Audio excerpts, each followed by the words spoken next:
How y'all doing? Do we have sound? That is the question. Always the first question.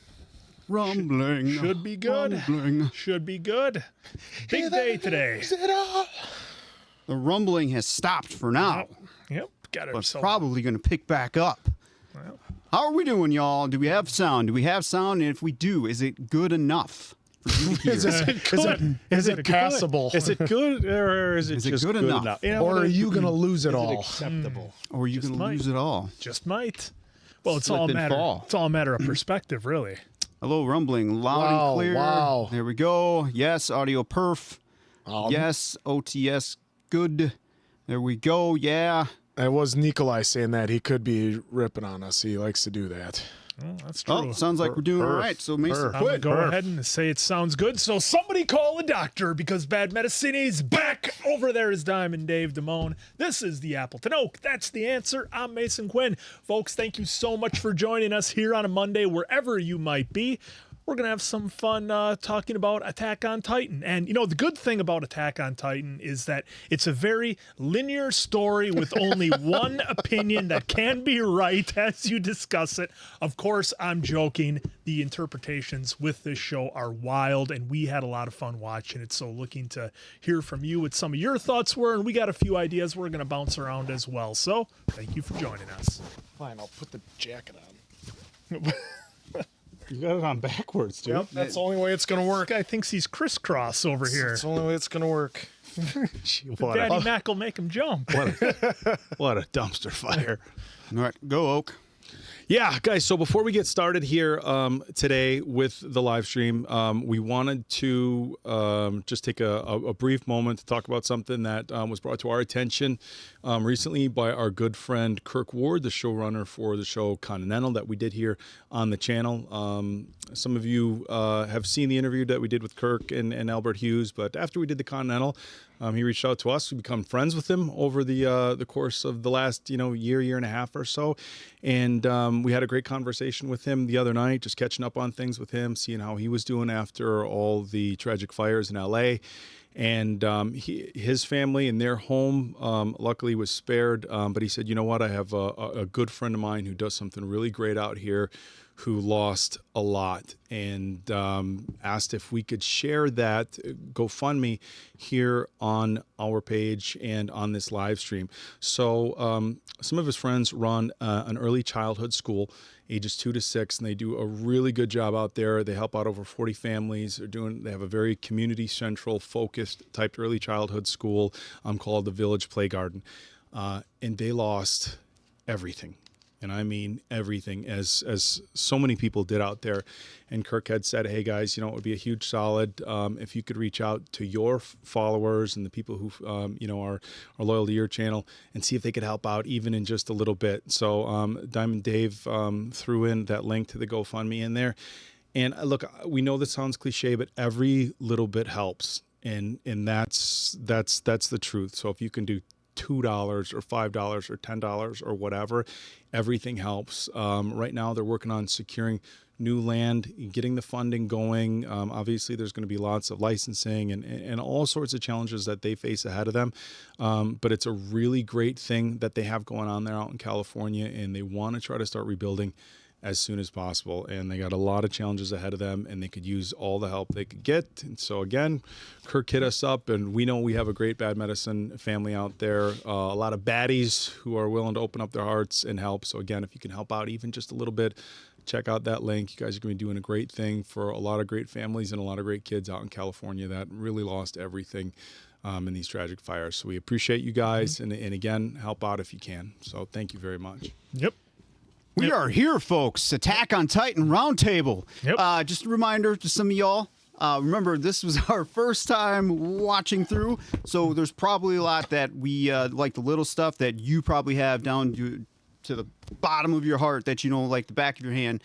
So feel free to jump into the chat and let us know about that if we aren't there, or you think that we forgot something that you want us to talk about. We do have plenty of notes for this, so we hope that it's going to be a nice, literally round table discussion with us and you. So hopefully this is a good roundtable live. Usually the Harry Potter was just a pre-record, so it was just those three. But now we got all 464 of you and probably then some or less some at this point in time. But hopefully you guys, you're all ready. Oh. Acknowledge me! By the way, we acknowledge everyone that decided to join us here in the live, for sure. So, before we get really rolling, we do have to acknowledge 2 new memberships. We have, can you read those? Can you see those over there? We have Hassi Bozdag. Hassi Bozdag, thank you for becoming a member here.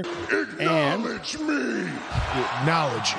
Acknowledge you. Radic or Radak Peckhart, also a new member. Acknowledge me! Thank you for becoming members here and becoming an official. And I've seen the phrase pop up a few times in the chat so far, becoming a baddie.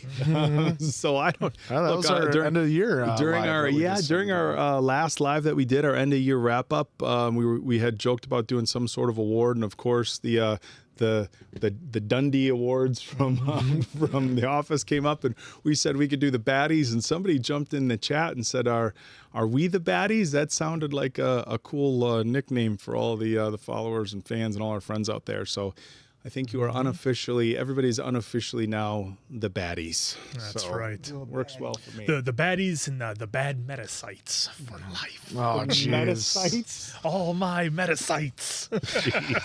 Let's just stick with So Mason Quinn wants to have you all lay on the ground so he can walk over you so his feet doesn't have to touch this stinking Let's ground. just You're stick in Rochester, brother. with baddies. But no, this is so, as you folks know, I mean, I don't need to spend a whole bunch of time here getting into the who's and the hows and the whys of how we got to where we were. But AOT was highly recommended. It was the whole concept of anime was very new for I think all of us. The only anime I had seen before was Aeon Flux way back in the day when it was on MTV. So I was aware of the medium, but didn't really follow it that much. So everybody recommended AOT, so we jumped right into it, and we're definitely not ready for what we were presented with. I think the biggest shock for me was when we thought we lost Eren so early on in the series. Like, that's it? Like, He's what, gone? the 4th episode? Yeah, so that was really wild for me. So that was one thing that, really surprised me, and I wasn't ready for that. And I think, we didn't know what we were walking into. All of a sudden, there's these giants called Titans walking around, and they're eating people, and it's super graphic, and just a ton of things that I think if you're not ready for, it really shocks you. That on top of the music and the animation, which was really, really good and really set it off. For me, that was kind of some of my initial thoughts on watching those first handful of episodes that really surprised me. Yeah, I mean, just getting into the show, you're like wondering what are we getting ourselves into, and we noticed right away the first episode where Eren's mom gets taken out right at the end in the most one of the most gruesome ways we've ever seen it. And we're like, what are we watching here? But I am in for more of this, and it was a long road, but it was a great long road that watching these episodes and getting to the final end where we didn't know what Eren was doing, why he was doing what he's doing, and then they still gave it to us at the end. And in the end, war still happened. I mean, for me it was crazy because I had no idea what to expect coming into anime. I really didn't have any history of it, and if I'm being honest, and I know it's not the same genre maybe, but the only thing I knew of any of this was my brother was into Dragon Ball Z for a while, and I know that's not a one-for-one obviously with Attack on Titan, but I didn't expect it whatsoever to be graphic. I guess I thought it was going to be like obviously kind of an action cartoon type thing, and then people are getting chomped in half and exploded, and I could not have been more taken back right away, and I was like, whoa, because we did Avatar the last we did Avatar the Last Airbender and Korra, and I'm like, wow, this is graphic. And then you start getting more and more into it, and you're like, okay, well the writing is really heavy too, and not only are we getting very graphic images, but we're getting a very in-depth story with a lot of different layers. And of course, early on, I had no clue whatsoever just how many layers we were going to be getting into. figuratively and literally got layers with past, future, and present, kind of overlapping. But yeah, it was a really, really great surprise for me. And I was worried, when we were wrapping it up, that I was going to be set up for disappointment moving forward with other animated series. And of course, we're not going to get too much into it today, but of course we're watching Death Note now, and that's, up on our Patreon and YouTube memberships, which has been like phenomenal. I've been loving Death Note. So, after Attack on Titan and getting into Death Note now, this whole new genre for me is really fun and exciting. And of course it all started with Attack on Titan. Yeah, I mean, just the fact that it's a whole nother medium that we could dive into, I think was a lot of fun. And I know I briefly talked about it, but the artwork and the music and something I didn't know, and maybe I'm jumping ahead here a little bit, but I didn't know they changed studios between season 3 and season 4. And looking back on it, I guess it kind of makes sense because the style of animation did, change a little bit. But the detail that went into it, and of course, I watched a couple of review videos, before today, just because, as Diamond Dave said, we only did the one-time watch through with the subtitles, so I wanted to go back and kind of have a bit of a refresher because on this channel, the nature of how we do it, we're constantly moving forward, much like Eren. We're always moving forward, and nothing can get in your way. So, it can be easy to miss a lot of things and details. So, when I went back and watched some of the reviews, man, there was so many scenes that I forgot, like how wild the animation was and how great the music was, for as much as they could show on the various channels on YouTube. So that was always a fun treat, was the artwork and the music, and how they were able to convey emotions through the artwork of the different characters was a lot of fun. And, we'll obviously get into the themes and certain events that happened throughout the series and how we felt about each one and where they went, and kind of explore some of the characters. But the other thing I wasn't ready was for the sheer number of characters this show was going to have, and how many of them would just be taken out left and right, and it didn't even matter. Like, we'd be starting to just get to know them and like them and everything, and then gone, Yeah, I mean, one of the things I remember was when we found out Annie was the female Titan, I didn't even remember who she was, on one part, because I'm taking in all this new information hitting me like a freight train, and you kind of forget. So yeah, Annie was the one where I'm like, who the hell is Annie? And it was revealed, and I'm like, oh, her, and it's Annie? It's so wild how the number of characters that they had, and they weren't afraid to take them out, but it wasn't like they took them out needlessly. They all served a purpose or eventually had a story moving forward, and they all tied into different things, whether, depending on how you look at it, the future or the past, on how certain events were made up. That's how those characters' deaths influenced everybody else. So it was just wild. I mean, I can't imagine the layout for Isayama when he wrote this, putting this all together, and what of weird, like, how would you even do it? Would you have like a huge board with like just ideas that you wanted to get to and how you were going to work them in? That's what I find pretty fascinating. I'm eating a fruit and be like, oh, how about this? How about I put that in there too? Yeah, make it work. Just this.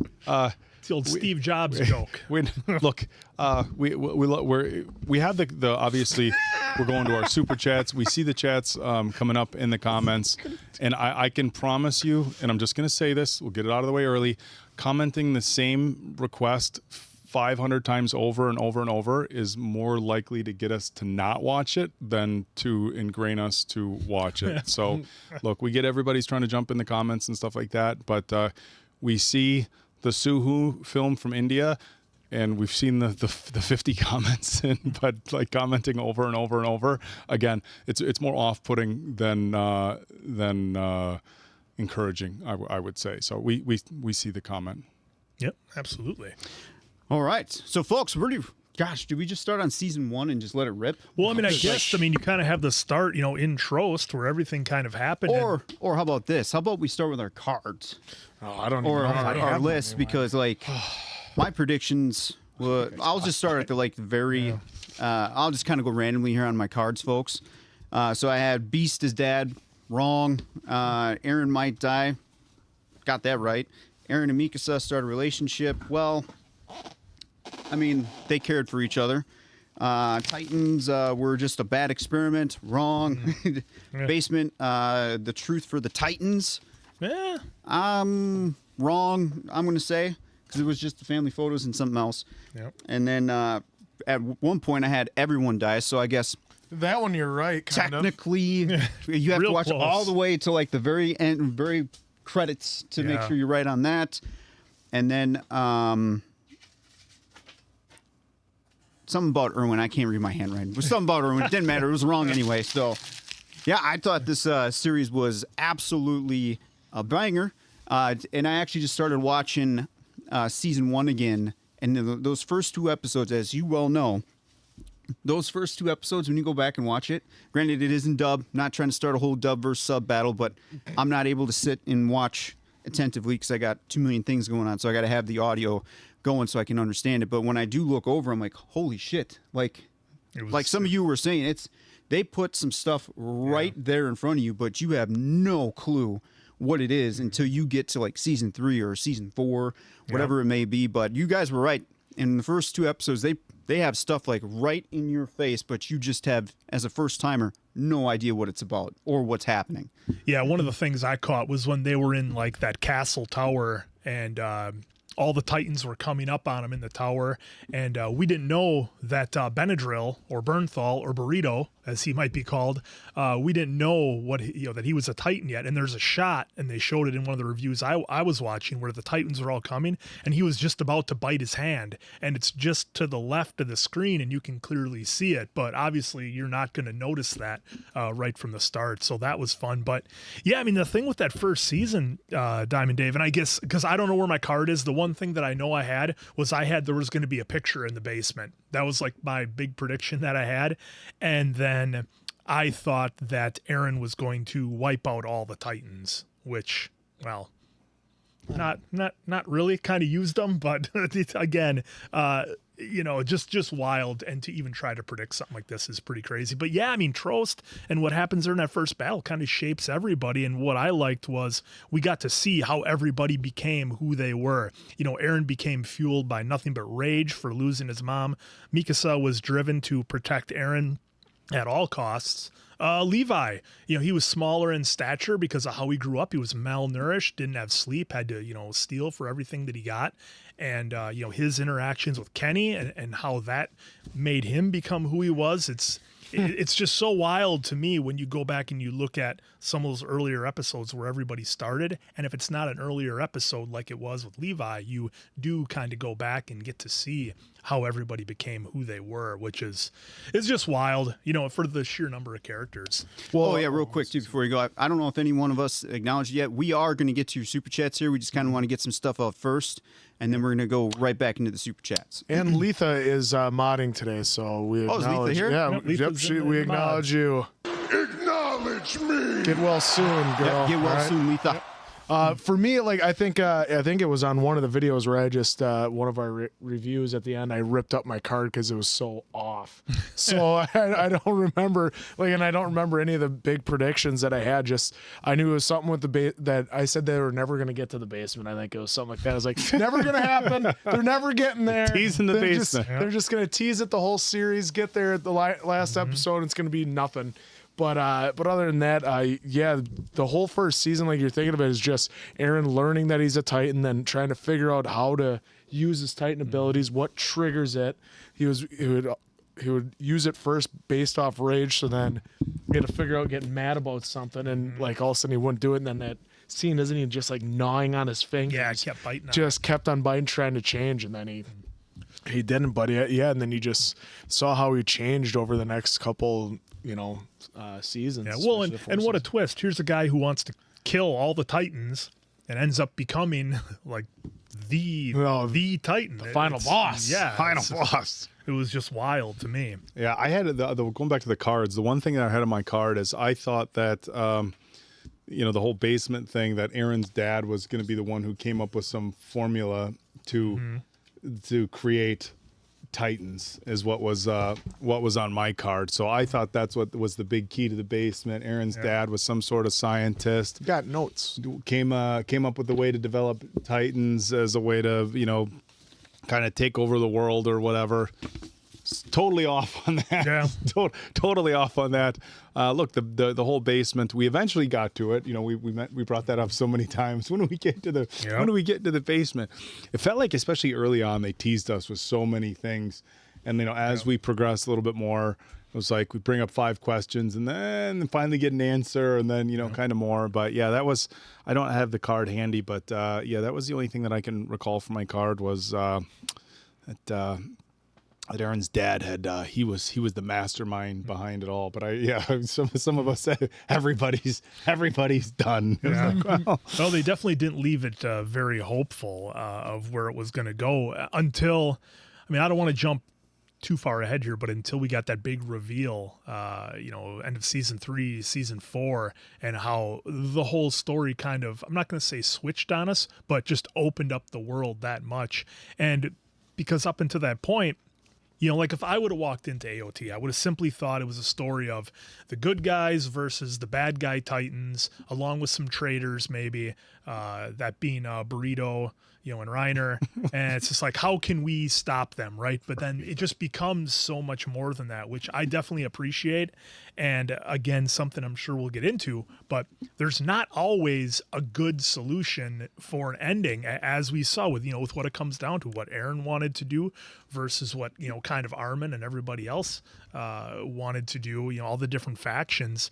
And it's like, look, they already passed the point of, because one of the big things I saw was a lot of folks complain, well, there's no diplomacy. Nobody tried to talk it out. They just went right to the nuclear option. Well, in the way it was being written, in the world we were in, that was not available. That was exhausted. Sometimes you don't always have a good solution. It's not always going to be, well, I can save the day and be the hero or not. It's like sometimes it just doesn't work out. And you got the best of 2 terrible situations that work out, and just hope that the one you're choosing is for the best. But yeah, again, I would not have had on my card the way things went, that Eren would try to do what he was going to do, take out, the rest of the world, everything living, so that they could be safe. But yeah, just wild, just wild. I wouldn't have predicted the purpose of the Titans. I thought it was some kind of like military experiment gone wrong. I guess you could maybe, again, in later episodes, you kind of do get a little bit of that. We had that great battle where they were using all the Titans, dropping them out of the airships and whatnot when they were doing that. So, yeah, I was wrong on most predictions except for the photograph in the basement. Well, yeah, you will always love that. Yeah, Barry Horowitz over here. That's right. Call me Barry. For me, I always liked the fact that the walls were Titans. I always thought that was an interesting concept, that you would just have all these Titans line up and just harden up, and then there's your wall. I always liked that idea. Yeah. And how and when they discovered that, like, remember the priest who always knew too much but would never would never divulge anything. Never would say anything, and I just remember just wanted to be like, what is it? Tell me. Tell me already. Oh, I'm sorry. This guy. Method actor real quick, I'm really surprised, Quinn, you're not taking like a real big hot lap, considering how much shit we gave you for, it's not going to be just a photo, but it's going to be way more. When you're right, and it pretty much shaped the entire story of what was to come. It was his intuition. It was based on Quinn's famous intuition. It was. That he gets my right. instincts. See, when he's right, he acts like he's been there before. That's why he doesn't break. I did have some time, and not to go off the topic too much, I did go back and watch some of our early Red Dead Redemption 2. Some of our early Red Dead Redemption 2 gameplays on the arcade. There's so much stuff that I was right about, and I was told that I was wrong by somebody.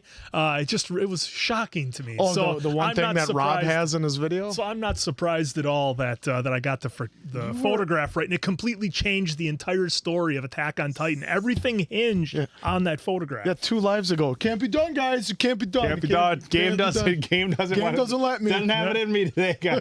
Yeah, so if it just the reference. If you guys obviously this is a live going up on our main channel. We do lives on our gaming channel as well. In fact, one tomorrow at noon. A few times a week. We'll be here tomorrow at noon, and we did have some people ask here on YouTube, but Bad on Medicine the Bad Arcade. Medicine Arcade. Bad Medicine Arcade. But we had a few people ask in the last main channel live we did, and so if you hop in on one of the lives, it's kind of just BSing like we do here. So again, somebody had asked in the last live, do you guys just talk, video game stuff during your lives? And it's basically Answer, Mason, Quinn, and myself ribbing each other's for a few hours straight and taking whatever questions come in, whether it be recommendations, live questions, just random stuff. So we have a lot of fun in the gaming channel lives. The conversations and the chats is 100% not just about the game we're playing, but if you want to see a very raw and unfiltered version of Mason, Quinn, and Answer and myself live, the gaming channel is where you get that. So Selfish plug there. But back to Attack on Titan. I did put a poll. We had to get it in there. Yeah, I did put a poll in the chat for y'all. Was Eren's evolution from hero to anti-hero justified? And out of, 300 votes? 336 at the moment of me. Yep. 340 now. 341. And it's going up. 76% said yup. I voted. So, Well, that's interesting. Well, that's kind of the whole one of the many big themes of. by the way, no of AOT. judgments. I'm just kind of going off like what I've seen in comments of where it was like a real hard split of people saying, go Eren, Eren's terrible. So it's actually cool to have the live and see like some of these real these live thoughts that you guys have than just seeing it in some comments too. So Yeah, I mean, because there's so many different ways to look at what Eren was doing. Like, he pretty much thought he didn't have a choice. He Yeah. was fated to do what he had to do because of the way that the way I've read in some different reviews and watched a few different things, the way his timeline was more of, I think they described it as a flat circle, if that makes sense. So everything that was going to happen, he knew was going to happen. And he was, like I said, kind of fated to it or had no choice. It was going to happen because it already did happen. Once he got the memories after kissing Nestoria's hand, which was wild too. I didn't expect obviously didn't expect that whole thing to change the way it did. But yeah, I mean, I think Eren was kind of fated to it, and that's how he felt that he had to do it. And we saw it in so many scenes. The big one, looking back on it, was when they came to the ocean, and they were all amazed looking out at the ocean, seeing the world for how big it was. And it was at that moment when Eren kind of knew, like, yep, I'm going to kill everyone, essentially. And, that was wild to see. And it's just the fact that Floch did nothing wrong. What? At what point? At what point? No, I should say. I just laugh at the fact that, well, not laugh, but it, like how they brainwashed him to thinking there was nothing past the walls and it was just ocean. There was the whole world was gone because of all the Titans, and that's still just wild to think of.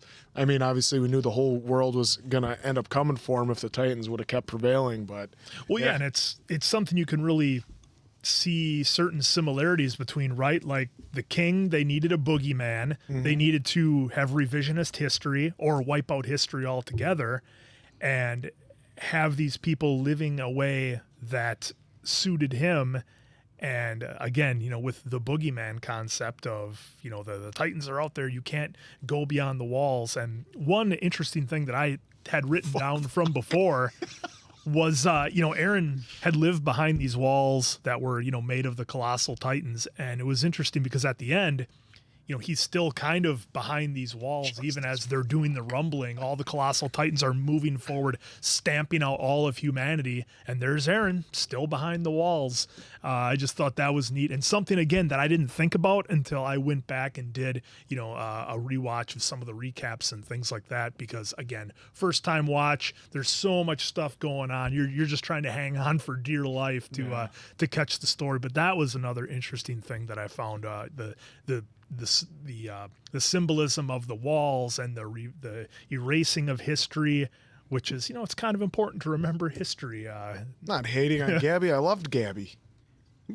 Well, we learned to like We Gabi learned to like her at once she learned to take a pause for a second, realize that other things are happening than what she was just brainwashed Well, with. the thing was too, she was brainwashed, but then she was also like the same as Eren. She was fueled on rage, and that never helped when you're brainwashed and then fueled on rage, that you're going to try and take out everyone. Same way Eren was going to try and take out every single Titan at first too until he found out the truth. Yeah, and while we got you guys, all you guys here too, I'm curious to see the chat here when you got the ending result, and I'm still kind of keeping it in season 1 here. When we got all that from Eren, basically all the answers to the questions, and then you go back and you watch season 1 and you watch in episode 1, Eren's mom get ate by Dinah, right? Not Dinah. Sorry, I forgot the name already. I think that's close, though. Yeah. When she gets ate, are you like, because in my head, when I was watching it, I was just imagining Eren going through the steps of talking to Armin of all the whys. And in my head, I'm like, wow, this is just crazy to know that he had part of that. If I said anything wrong there, correct me. It was Dinah. Okay. If I'm saying anything wrong here, let me know. But I'm just curious, like when you saw all that from the last episode, then you go back to watch episode 1 for the second time, or even your multiple 30th watch, does it still hit you pretty hard, like knowing that Eren had something to do with that a little bit? That's my question to you guys. Well, and that's the wild thing, because like I said, once Eren, touches Historia, he learns everything, and he learns that it was always gonna, kind of cliche, it was always gonna work out the way it was gonna work out. There was no other option, and just a show that had so much symbolism in it and so many different factors. Yeah, right there. It's a loop that need to happen. Yeah. So yeah, I guess you're right. It's kind of like one of those. If something breaks from that loop, what's the outcome then? It's just like you said, it's a loop. Well, and that's where Eren, he never felt like he was in control of anything. The irony of a guy wanting to get outside the walls, wanting to explore, wanting to adventure, and it never happened for him because his fate was never his own, is how he thought. He was always destined to do something and never really had a say in it, which is interesting as well. So, yeah, definitely a character that, look, I know the back and forth of, was Eren right? Was he wrong? For me, I just look at it as it ended the way it was going to end, and that's how it was going to be. I can't really say which side was right, which side was wrong, because on one end, you'd take out 80% of humanity, which is what they did. On the other side, a whole society is completely wiped out for no other reason than, a kind of essentially misunderstanding and the fact that, they had powers, to be the Titans. So, yeah, the story ended the way it was going to end. Yeah, whose side are you on? Yeah. Open to interpretation, I guess, right? Oh, yeah, very much. Look, though, the chat's a prime example. Yeah, I mean, they're saying it hits even harder the second time. Yeah, look, I've seen it from both sides, hero, anti-hero. I mean, good guy, bad guy. It's like the discussion I get with these guys all the time, and I'm usually on the losing end of, was our guy Thanos right? I think he was. Well, then you'd be a huge Jaegerist. They think otherwise. Then Look, taking out 80% of the population. let them know, chat. but Let them know, Is that chat. what you want, huh? Let them know, chat. It was 50. It was 50. Thank you. But yeah, look, I would have. I honestly would have liked to have seen some sort of hero ending, but that's a little bit cliche. It's so isn't it? overdone. Yeah, it's absolutely. so overdone. I would have liked to seen some sort of hero save the world ending. Get rid of the Titans, be the last Titan, like end yourself to make sure that they no longer exist at all and can't do anybody any harm. Like, I would have preferred a hero's ending, but that's just me, and I appreciate the writing throughout the show and how in-depth it was, how thought-provoking it was, but the fact that we didn't get the clear hero ending that we get in so many shows to kind of give people the warm and fuzzies, I was okay with it. No, because right there, but Eren decided who should die and not who shouldn't. Thanos was random. That was a random snap of the fingers. Yeah, so Thanos Between was the rich hero. and poor, it didn't matter. Well, and Nobody- then everybody who- Ziggy's right too. As Kenny said, everyone's a slave to something. Yeah. Kenny did It's say true. that. Yep. Well, and Wait for 2 seconds, guys. this guy's gonna step away. Oh, he does that, makes that reaction, then he's got to walk away. Can't take it. If I could, because I know we're gonna kind of be all over the place here, and I guess there's really no good way to go from idea or topic to topic. The thing that I found interesting when I went back and again did a deeper dive into it was the meaning of many of the names. Ackerman. I should have just did let's give the old push. The old push for a transition. He's out of here. The thing that I found and liked was the meaning of the names. So Ackerman means farmer and Jaeger means hunter. And it was interesting how, Eren was the hunter essentially, taking life. His idea was to take life to make it better, whereas Mikasa, Ackerman, wanted to grow and foster life and then use that to try to make the world a better place. So again, just the details like that they went into that I wouldn't have checked or I wouldn't have noticed rather on a first time watch, that going back and doing some research for it, you find out. The another little scene that I liked that I didn't notice was when Mikasa was playing with but she got the praying mantis.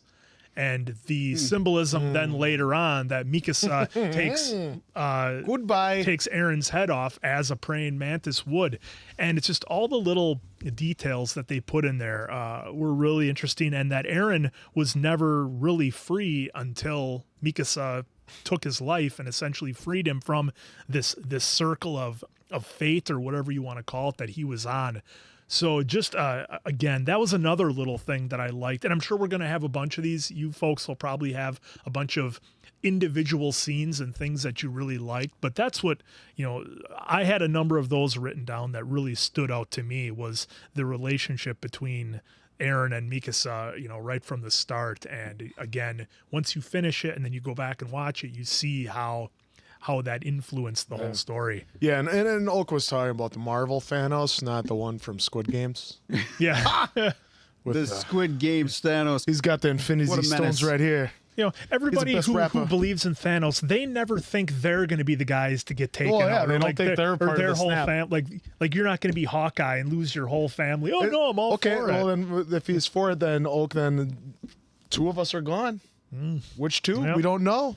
Well, and kind of backing up here too, some of the folks did a pretty good job of reminding us in the chat that Eren wasn't like specifically picking people. He just proceeded forward. Yeah. So it was just whatever was in the going. path. Yep. It was getting it. Yeah, whoever that was going to be.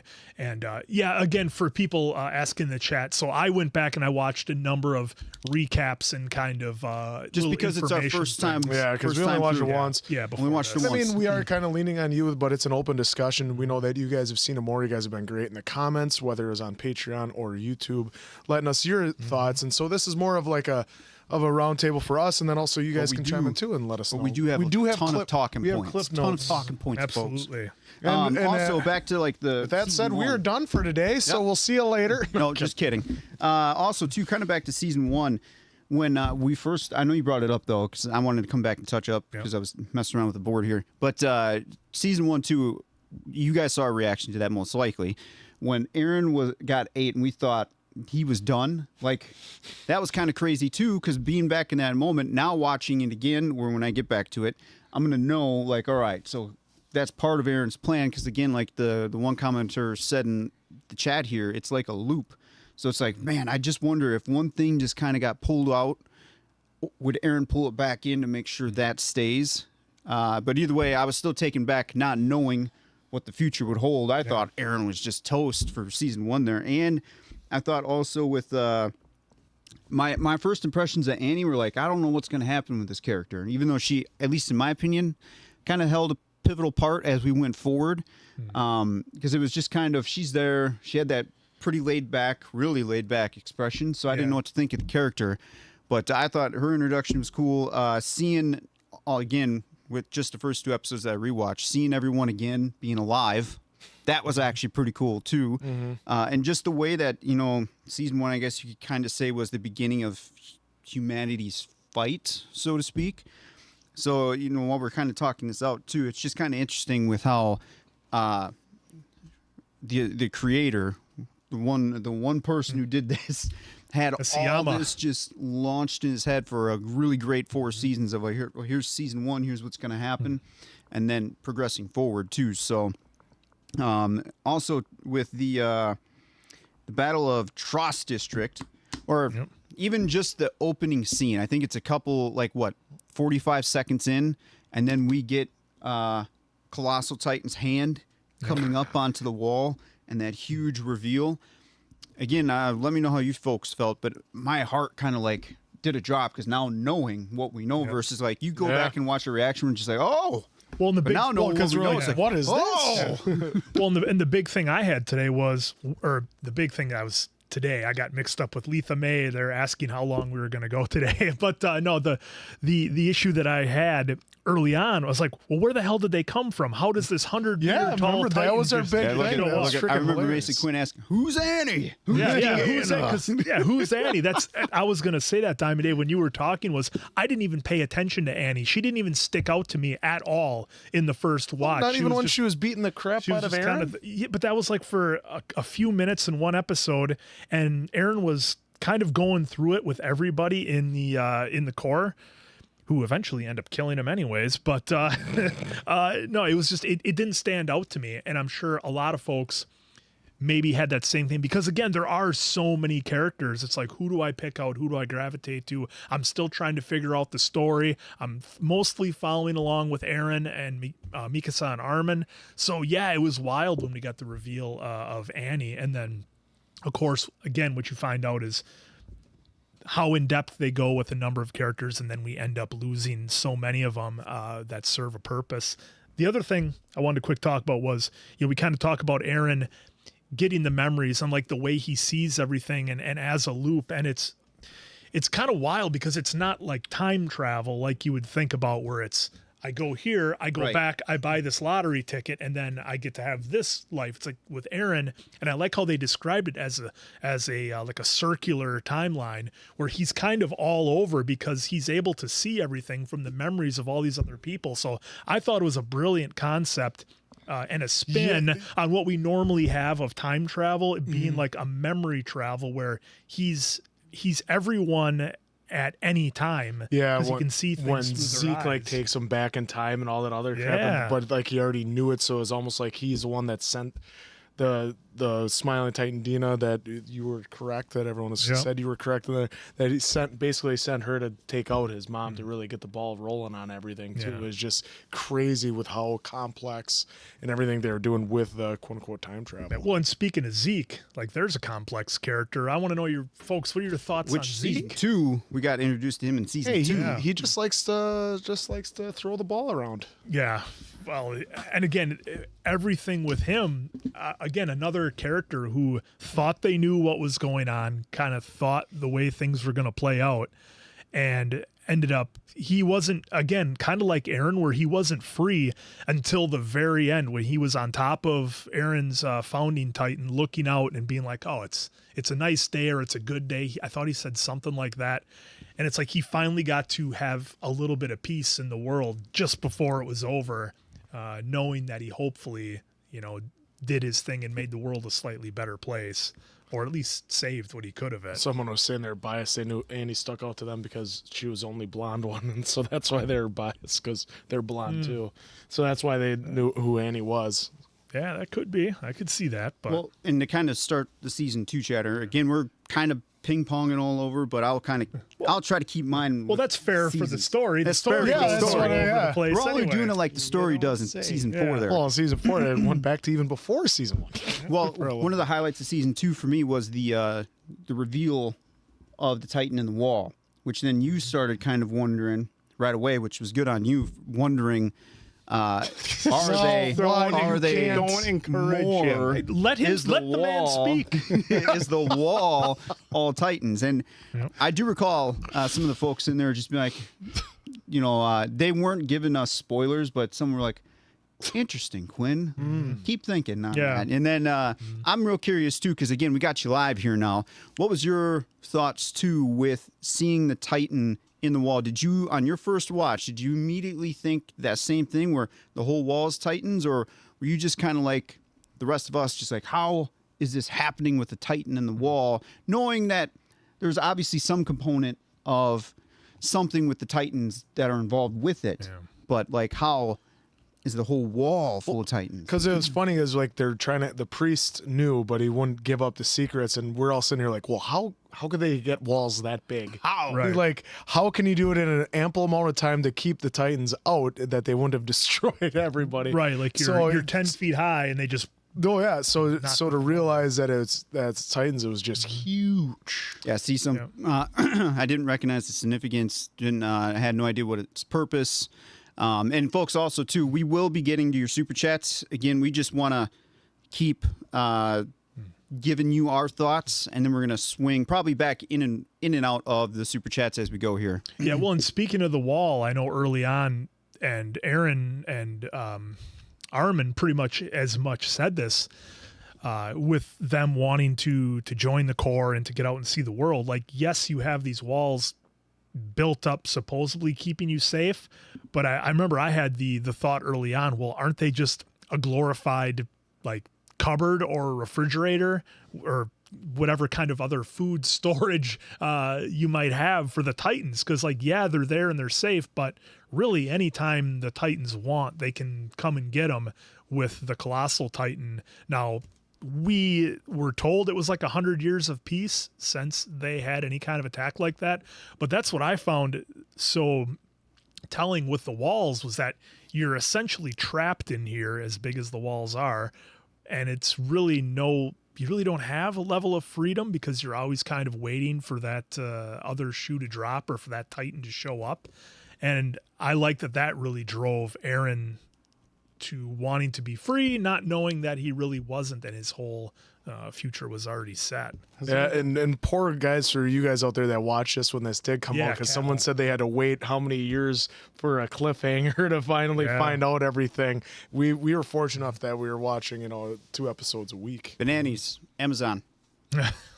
Has anybody taken a moment to acknowledge our finger gun Titan? The highlight of the entire Well, that threw me off. That's actually a good question too. What was your favorite Titan? Yeah, what was your I know the finger running one, or not Titan, but well, either way, the finger one was pretty Finger funny. bang. Yeah, You did not just say that. Was this guy watching South Park? It's his favorite band? Oh, boy. Well, that's what threw me off, too, was how comically silly so many of the regular Titans were when we were introduced to them. Because they were all naked, but they didn't have any, I guess I'll say private parts, for lack of a better word. And they were so bizarre and crazy looking in the way they all moved differently and how some of them were shaped. It was something I wasn't ready for because they're this dangerous threat to all the people, but they make them comically silly, when you're seeing them. So that was something I was not ready for. They made them comically silly, but you knew that they would take you out. Yeah, just squishing people and eating them, and the poor horses. Well, and I know someone brought it up, and it is right here on my bullet point. Reiner and Bertholdt's revelation, Burritos, their reveal, how it was so casual. Like, I think it's one of the best reveals. On top of the wall? When they're having that casual conversation to Eren.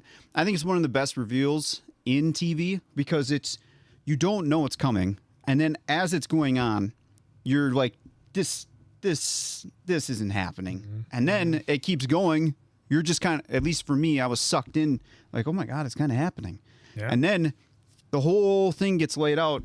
And then as you guys saw it, at least for my reaction, I was, oh my God, they just said it. And there was like no build up, no like classic TV movie suspense where it's like, oh, here we go. It was just cut. Here we go. Casual conversation, no music, all revealed. And then boom. Yeah. I was actually pretty taken far back from that. My reaction was so delayed because I couldn't believe how casual it was. Yeah, well, and how everything hit Eren at once. Like, these are the guys responsible for me losing my mom and all the people on that day in Trost. It's like, it's all because of them. And that was just a wild twist that again, didn't see coming. And then they had the big fight down at the base of the wall between Eren and Reiner.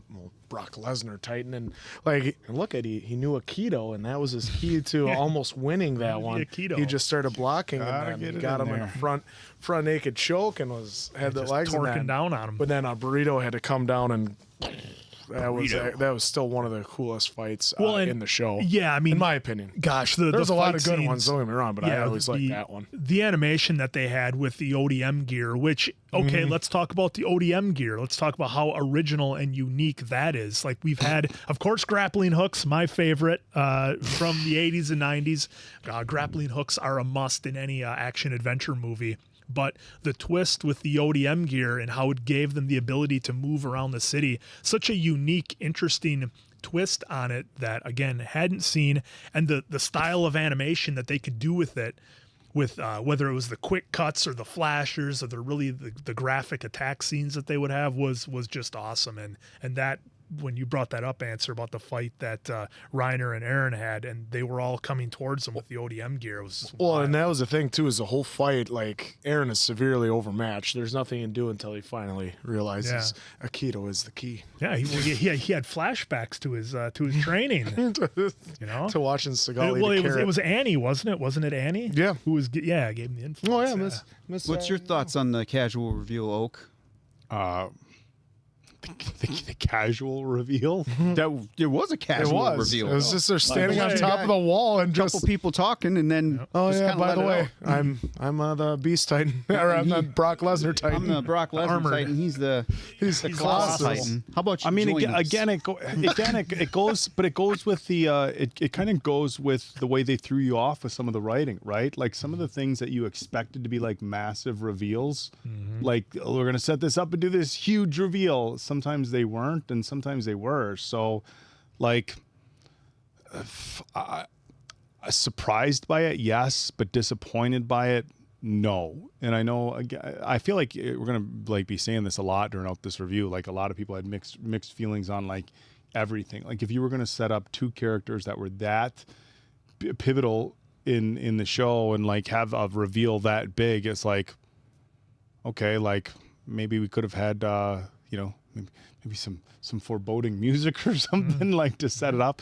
But like, look, like I said, I was okay with it, again, just because I think the writers in the show did a good job of positioning things in a way that other writers may not have, and it kept the show unique for me. Well, and the thing too that we need to consider is the way we see all the characters in this show from season 1 to season 4 completely changes based on perspective, right? Like the Armored Titan, Colossal Titan, we hated them. We wanted Eren to just destroy those guys. Then later on in season 4, you can find yourself cheering for them. Oh, yeah. So it's so much different perspective, and especially the twist they pulled with, showing, the Marlians and the Eldians and how they've been at war, and they take the whole thing and basically switch it. I think it just shows how perspective matters.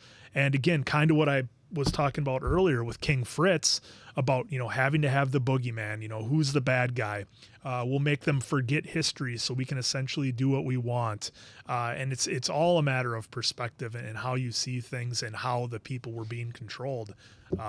You can see the characters in so many different viewpoints. Yeah, the fact that you can have the Royal just wipe everyone's memory is what was especially like, wow, what a great way to get past what about happened before him? Because there was a few teachers that were like conspiracy theory. There's more out there. There's this and that. And this. Yeah. And they're like, no, there wasn't. We saw that with Reiner. But with his dad. Yeah. Like, no, there wasn't. He's a fool, I tell you. A fool. And then, of course, we saw the end. No, we just wiped everyone's memory.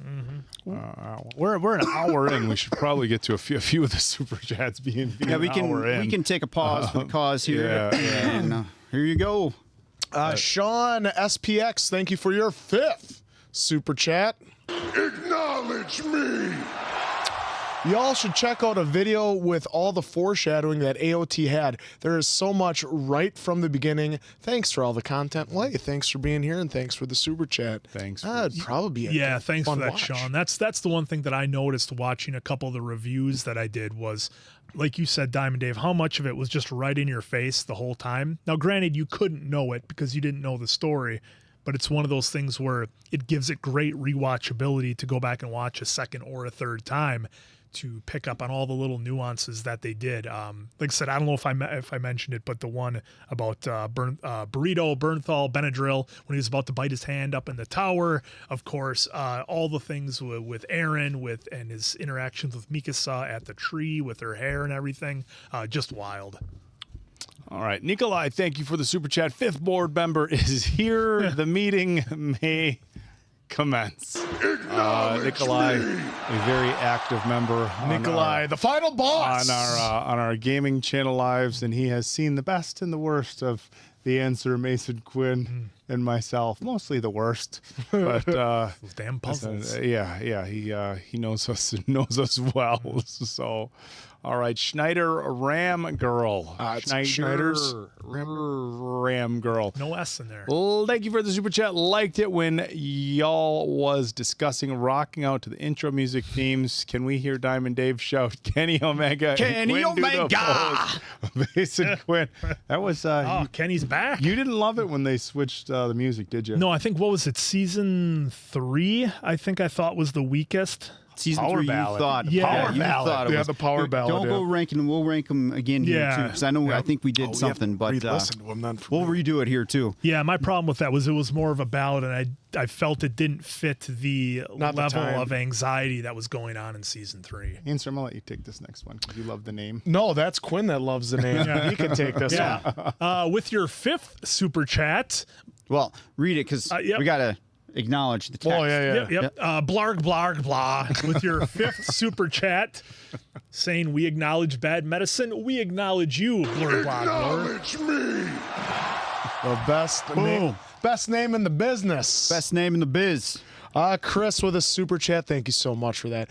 Hey guys, I love the AOT reactions. What was all your guys' favorite character, favorite moment, favorite opening, and any plans to play any AOT games? Recommend AOT 2 Final Battle. Write it down. Answer. You like writing like things writing down. things down. Oh my God. I thought we stopped that from the last I'll start with line. favorite. I'll start with favorite character. My favorite character, I think, was Levi. Just Favorite character moment, favorite opening, and any plans. So favorite character. Oh, favorite character, favorite moment. Okay. Yeah. Yep. I'm starting with favorite Yep. character. So my favorite character was Levi. He's just a badass, calm and collected until he had to deliver, and he came in and just messed shit up. Favorite moment? That's really tough. I had like my moments where you were cheering, but like looking back on it, like I know it's really, really brutal, and I don't know if I should call it my favorite moment, but when Beast Titan was crushing the rocks and just wiping people out, like It was impressive. it was Sad, he's just smashing but rocks with his hands, and you just try to imagine that level of carnage and everybody that was out in front of him. Just I thought that was a really powerful moment on the TV or on the series. Favorite opening? I liked the Power Ballad season 3. I know we'll get to that, but that was that was favorite theme song. Favorite opening? Well, opening theme song. And as far as the games, I'd love to play the games. It'd be fun to do like a Mortal Kombat You'd love style. to play the game, wouldn't you? I have play the game. But those are mine. So Yeah, I mean, I think my favorite character, I can't disagree with what you said with Levi Oak, but I'm gonna upon watching various reviews and things like that, I really liked Eren's character just because he's so flawed, yet he's the one we're kind of cheering for in the beginning, and just goes through this whole complex arc that I don't know if I've ever seen through any character in any medium on any show that I've ever seen. So for me, it's got to be Eren because of everything he goes through. My favorite moment, though, however, was when Levi was slicing and dicing the Beast Titan when he came in, when Beast thought he had it won. He thought he thought he had it finished, and Levi just comes in, takes off his fingers, and just lights him up. I thought that was just phenomenal. And my favorite opening was the opening to season 1. I liked all of that. Yeah, for me, favorite opening, I'd have to listen to him again. But yeah, the first one did hit hard, which was great. But I did also like the ballad. I did like almost all the themes I think I liked. I mean, yeah, there was probably ones that might have been weaker, but I still liked them all. For favorite character, Hanji, because she would just seemed like she was always in the best spirits and was like so ready, willing, and able to learn as much as she could about the Titans. Like, she was excited to like look at them and like study them. It's like, oh, get me one! I can't wait to do it. And then when they, offed them, she was so sad because she wants to learn as much as she can about it. So I always love that, and plus her thing. But otherwise, Mikasa makes a strong argument for number 2 as well. And then favorite moment, piggybacking on that one, is when Levi was surrounded by all the other soldiers, and he figured, when they all turn in the Titans because they drank the wine, he's not going to attack them because it's too personal. He knows them. And then Levi shows up and he's all bloody because he took out all of those Titans. He's like, you didn't think I would do it. Yep. And then he got Zeke, took off the arms and legs and just had him on the boat. That was great. Also, I would have thought Connie, because I love Connie because it's, and he was always so slapsticky until the 4th season in moments where it wasn't time to be slapsticky, and he was just that powerful character he needed to be. Yeah. Keep going, Andrew. Oh, that was it. And the games, I think I've looked into some of the AOT games, just searching them, and same with because we watched Avatar: Last Airbender, see if there's any good ones for that too.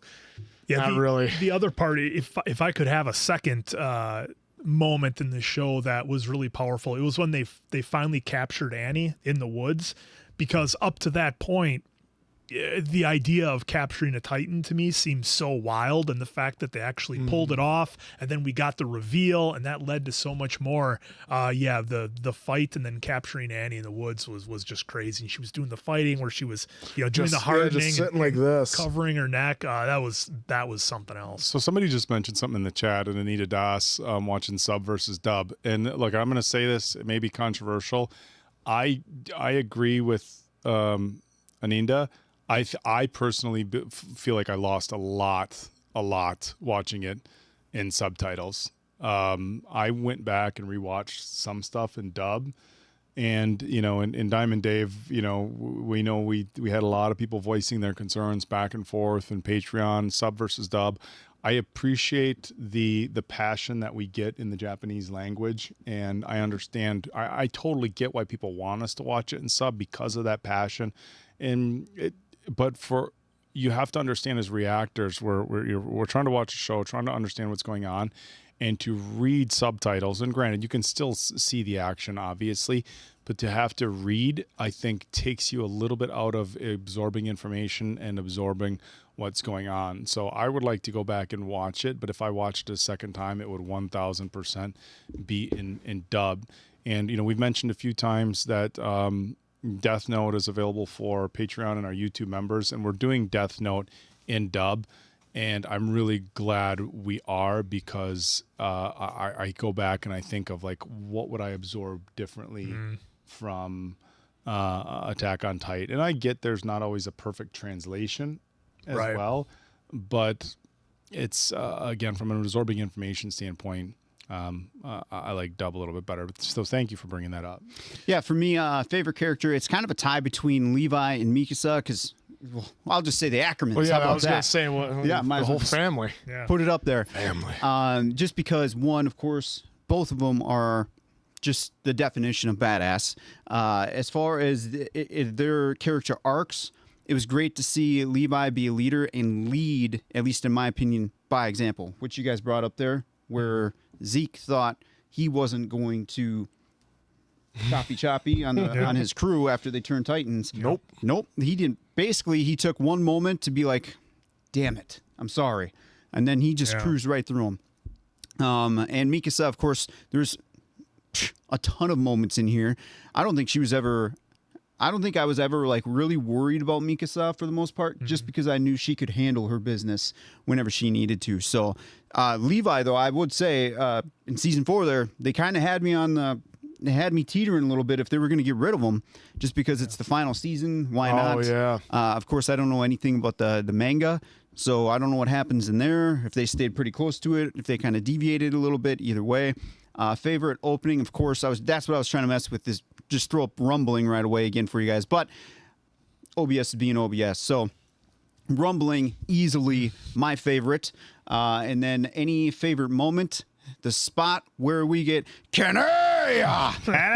So that moment prior to him screaming that was intense, because they're on the rooftops. We just got that kind of introduction to Kenny, right? And then we see people getting picked off by Levi. And then boom, we get Levi screaming out Kenny like that. Chef's kiss on the voice acting right there, because that was just primo done there. All right. Well, Matt Heffel. Oh, that one. Okay, There we go. We'll get there. Yeah. Matt, Right we'll back get up. to your super chat. Oh, you're past it. Oh, no, there There it it goes. is.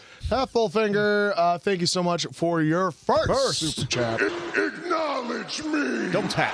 That was an acknowledge. Remix. Never expected you guys to cover anime when I first subbed to the channel, but I love that you guys have ended up covering AOT, just showing appreciation for the journey alongside the four of you. Well, thank you so much. Yeah, Thank you, Matt. It was quite the journey. It was a great journey. It's sad it's done, but hey, we're talking about it now again. That's how important this journey was. Next is One Piece. No, I'm kidding. We're not. Another long journey.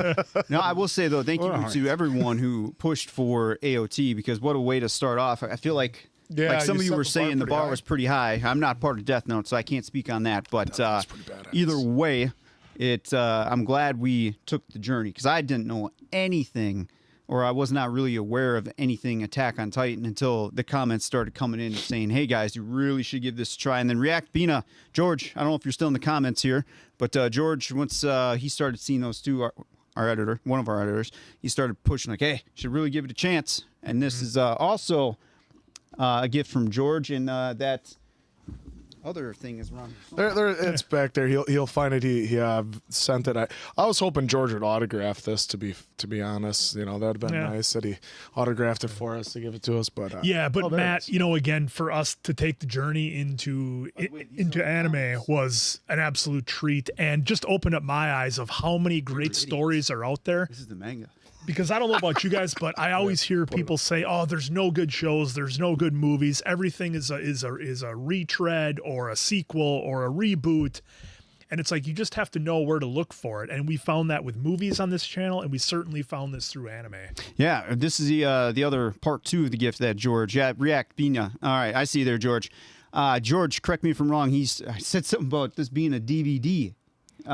It's not DVD. It looks like it is the actual manga. Am I saying that correct, George? So I'll wait for. I know we're like 20 well, seconds behind. there's but 18 character either way. stickers too. Looks like a DVD box. It looks like a DVD box, but this is literally saying Nice. comics on there. So pretty cool. Well, yeah, it has. Well, it has. And we didn't even for open it yet. spoilers. The wrapper's still on it. That's how we It are has not the going to author's touch name on it, so that would signify that was Yep. that, and that's his comic. Yeah, So that absolutely. thing is nice. Only one Put way it to right find here and out. Put it right in front of my.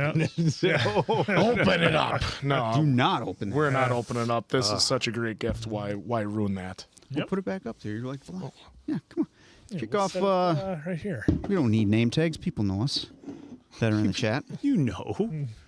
All right. Yeah, cover mine up, but don't. Yeah, he put it is the manga. Part of me really does want to open that just to see what it looks like, but at the same time, it's like we didn't open it. Maybe not let open. Yeah, well, let's not open it was wild. Again, a number of the reviews that I watched, they did show a bunch of the early artwork that they used, that Isamiya used to kind of shop his project more or less, and it was wild. Some of the opening or the early animations of some of the opening scenes that they had was really cool, and I thought they did. Both studios. I know some folks have their opinion on the studios that they used between season 3 and then on season 4. I thought they both did a fantastic job, and there was a lot of folks who said, "Oh, I wasn't crazy about the CGI with the Titans or different things like that." Look, I thought the whole series, all the way through up to season 4, was just a great feast for your eyes to take in, and everybody involved on it did an amazing job. All right, we could roll down there a little bit, Mr. Diamond Dave. Kaylee with the super chat, thank you very much. Slept in, hanging out with you, and just got a video of my cutie patootie 1-year-old nephew sledding for the first time ever. That's awesome. Great surge of serotonin for the day. Thanks, guys. Also acknowledge Dr. King. Absolutely. MLK. Acknowledge Martin Luther me. King Jr. Day to everybody. Yes, sledding is a blast. Yeah, it'd be a cold one today to be out there Well, sledding. in Wisconsin, Well, but Wisconsin. Well, hopefully how you're big of a somewhere where hill it's was not that? minus- Hopefully it not wasn't- -6. it wasn't a huge Well, hole. the for a 1-year-old, you can just pull. You can just pull behind a Yeah. sled, or you can sit and have him sit in him or her sit in a lap and do sledding. Or pull behind a snowmobile going full throttle. Yeah, Or there you quad, go. That'd be able to that. hold. You grew up in the Answer family. The head, that is true. That is Isaiah Espino. Thank you for the super chat. Been a member for 3 months. Hi all. Good to be here on this fine Monday. I was wondering, have you guys ever heard of Yu-Gi-Oh? I've heard of Yu-Gi-Oh, but only in the in the passing of rhymes with a key. seeing people or seeing it at various stores in the mall, whether you're walking by like a Hot Topic or a Spencer's or whatever it might be, and they have the T-shirts up. So I'm familiar with the name and seen some of the characters, but don't know what it's about. But that along with like Dragon Ball Z, I feel that they're so popular. Even if you don't know what they're about, you know what Dragon Ball Z or Yu-Gi-Oh is, like with the cards and that sort of thing. Yeah. Not from Young LA just did another anime collab. So they did Yu-Gi-Oh, a clothing company that some friends own out west. Did an Attack on Titan collab. They're kind of a fitness industry clothing company, and they threw everybody for a curveball when they did an Attack on Titan collab, which is pretty cool. Titan sweatpants. Young LA just did a Yu-Gi-Oh collab too. So I was like, wait Thanks, a minute. Dancer. You're welcome for that. Endo Sim 50, thank you for your 3rd super chat. Acknowledge me. I left a comment on yesterday's video with a bunch of Easter eggs and fun facts. Hope you guys saw it and learned a bunch of new things. I missed it. Yeah, well, in terms But- of learning new things. Yeah, there's over, I think, I know there's over 760 some comments on there. So eventually we'll have to go back and see it. We but- will get back to it. Absolutely. But thank you for your 3rd super chat. So before we go into any more, I kind of want to get back into our roundtable here. For you folks out there, Ymir. I know we've been seeing some comments coming in here about Ymir. And I'm going to keep, like I said, this is a roundtable, folks. I'm trying to involve you, of course. What was your thoughts when you first got the whole Ymir reveal and backstory? Because I thought when that came into play, I wasn't sure what to think at first. But then, of course, as time went on, we you got mean that. Ymir as the founder? The founder Titan Okay. Ymir. Yes, Ymir the founder Titan. I should thank you because there is 2. Yeah. There is 2. Yeah. Yep. Ymir the founder Titan. Curse of Ymir. Yeah, so I'm kind of curious, how did they accurately show her in the TV show as they did in the manga, or did they kind of take some liberties here and there with the founder Titan Ymir? Because like you guys said, she was kind of, the way that they presented her, at least on the show, was kind of almost heartbreaking. The way that they did that. Ymir plot twist is the best. Yes. Yeah, I thought that was pretty interesting too with the way they did that. The Ymir reveal killed me. Her backstory. I don't know if you mean that like it sucked. As in, like, it was Like sucked to her- watch, It's or it like just it was sucked or- in or writing, what she had to like go you through. felt sympathy for her. Stockholm syndrome is a hell of a drug. But at least, for me, real quick again, the whole Ymir experience that we got on top of everything was just another level of craziness for the show, at least for me. Yeah, well, I mean, I'm glad you brought that up because I would like to spend a couple minutes talking about Ymir because, okay, so when it started out with Ymir, she was being chased out of fear, being ran into the woods, which the woods seem to have a lot of important significance in the world of Throughout- Attack on yeah, Titan, throughout the whole series. but I'll save that for later. So Ymir's being chased into the woods. She finds the tree and she finds what I'll just call the worm that gives her the gift. Now, I know there's been some folks who think that the worm is a gift from the devil or a gift from God, or the worm just is. It doesn't have an agenda one way or the other than to keep its own life going. And so what I found interesting with the way Ymir went into the tree, got the power, and then shaped everything we know, Now contrast that with the last scene of the series where I believe it was a young man with a red scarf, throw that out there, is just walking into the forest with a dog as a pet and not being chased. There's no danger that we know of, at least, and there's no aggression. So I just wonder how that would play out given the two different circumstances that Ymir and then the unnamed individual have when they go into the tree. I thought that was wild and just a great twist. But yeah, with Ymir Diamond Dave, just her whole story that she had to go through, and then eventually the King Fritz feeds her to her kids so that they can have the powers, was again something you're never gonna see, I don't think, anywhere else. That was just completely wild. And see, that's the thing, Oak, getting back to your point, where I think for taking in the so many things that were happening when we were getting Ymir's background, I think even with the great voice acting that the voice actors had on the subtitle version, it would have been a little bit nice for that scene to maybe take in some of that in dub, just because you're being hit with so much. I know you do run into translation issues and maybe you get some of the same problems, but when you're being blasted with info, boy, and you want to enjoy the animation and what you're seeing on screen, and then to have to read and kind of take away from it. I know I had a few moments with that on Alice in Borderland that we're doing. So yeah, Ymir is an amazing, complex story that kicks everything off. And well, I'll get into it later. I don't want to go too far talking about when they're in the sands, as I like to call it, the ethereal universe. That was pretty wild. But yeah, I don't know about you, Answer, but well, with her, the whole fact that she was basically the king's weapon until she ends up saving his life when someone's gonna go against the king's wishes, save his life. So then, well, what do I do? Do I mourn over this? Nah, cut her up, feed her to the kids. So that way they all have the powers too, to keep protecting me as king. I always for that was always just wild to me that she would do that. But how she got the powers, I thought was rather brilliant, with falling into the tree, not knowing where she's going, and and then into this water, and this worm gets her. Like, what a weird, wild, crazy way to be able to get this Titan powers. And then just from eating the blood is where you can pass it down. And then because she was only around for 13 years, then that's what's set in stone. Hey, you're only a Titan for 13 years. So I just, her story is very tragic and heartbreaking, because it seemed like she really loved the king. And every time they showed the king, he was like this. Yeah, just bored, didn't care one bit. And then when she was gone, feed her to the kids. So we can Well, keep that this going. Sanders Alex brought up a good point. Do you understand why Mikasa ended everything? Because Ymir saw similarities between her and Mikasa. So yeah, clearly. Yeah, Mikasa basically set her free. Yeah, from what I exactly. understand. That's how I took it anyway. Yeah. So Well, and it's also because they both loved someone that didn't love them back. And now, granted, in that way, but Eren did have a love. Eren loved her, but I think he also kind of wanted to push her away. But I was going to say that that they were willing to do something for someone that might not do that for them. And so, that's where she did see a lot of the similarities, which I thought. Yeah. And go ahead. I was going to say, the story threw me off when it was, then the king fed her to the 3 children. Yes. Wait, what?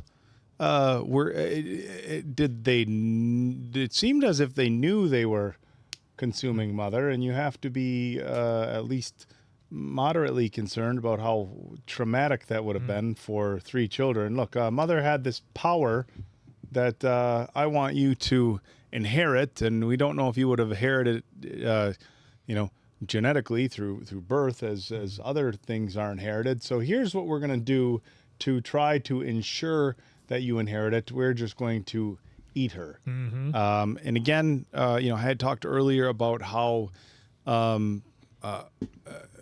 adult, I guess you could say, the writing was, and how that really threw me off. And that is kind of the thing that continued to, I guess I shouldn't say shocked, because they set you up early that, hey, this show's going to have some really graphic stuff, but hey, we fed mom to the kids was not what I had expected. The people in the comments are mentioning Stockholm syndrome, which of course, the king just held on to her for how long, and and she ended up throwing herself in front of the spear for the king. I mean, it was like, yeah, you didn't feel a lot for the king, but it was it was a messed up story that I didn't expect from an animated series, but it was again just spoke to the kind of writing that was laid out for us. Yeah, well, and speaking of Ymir, the biggest twist for me was at the end. I did not expect both Ymir and Zeke to kind of have their moments of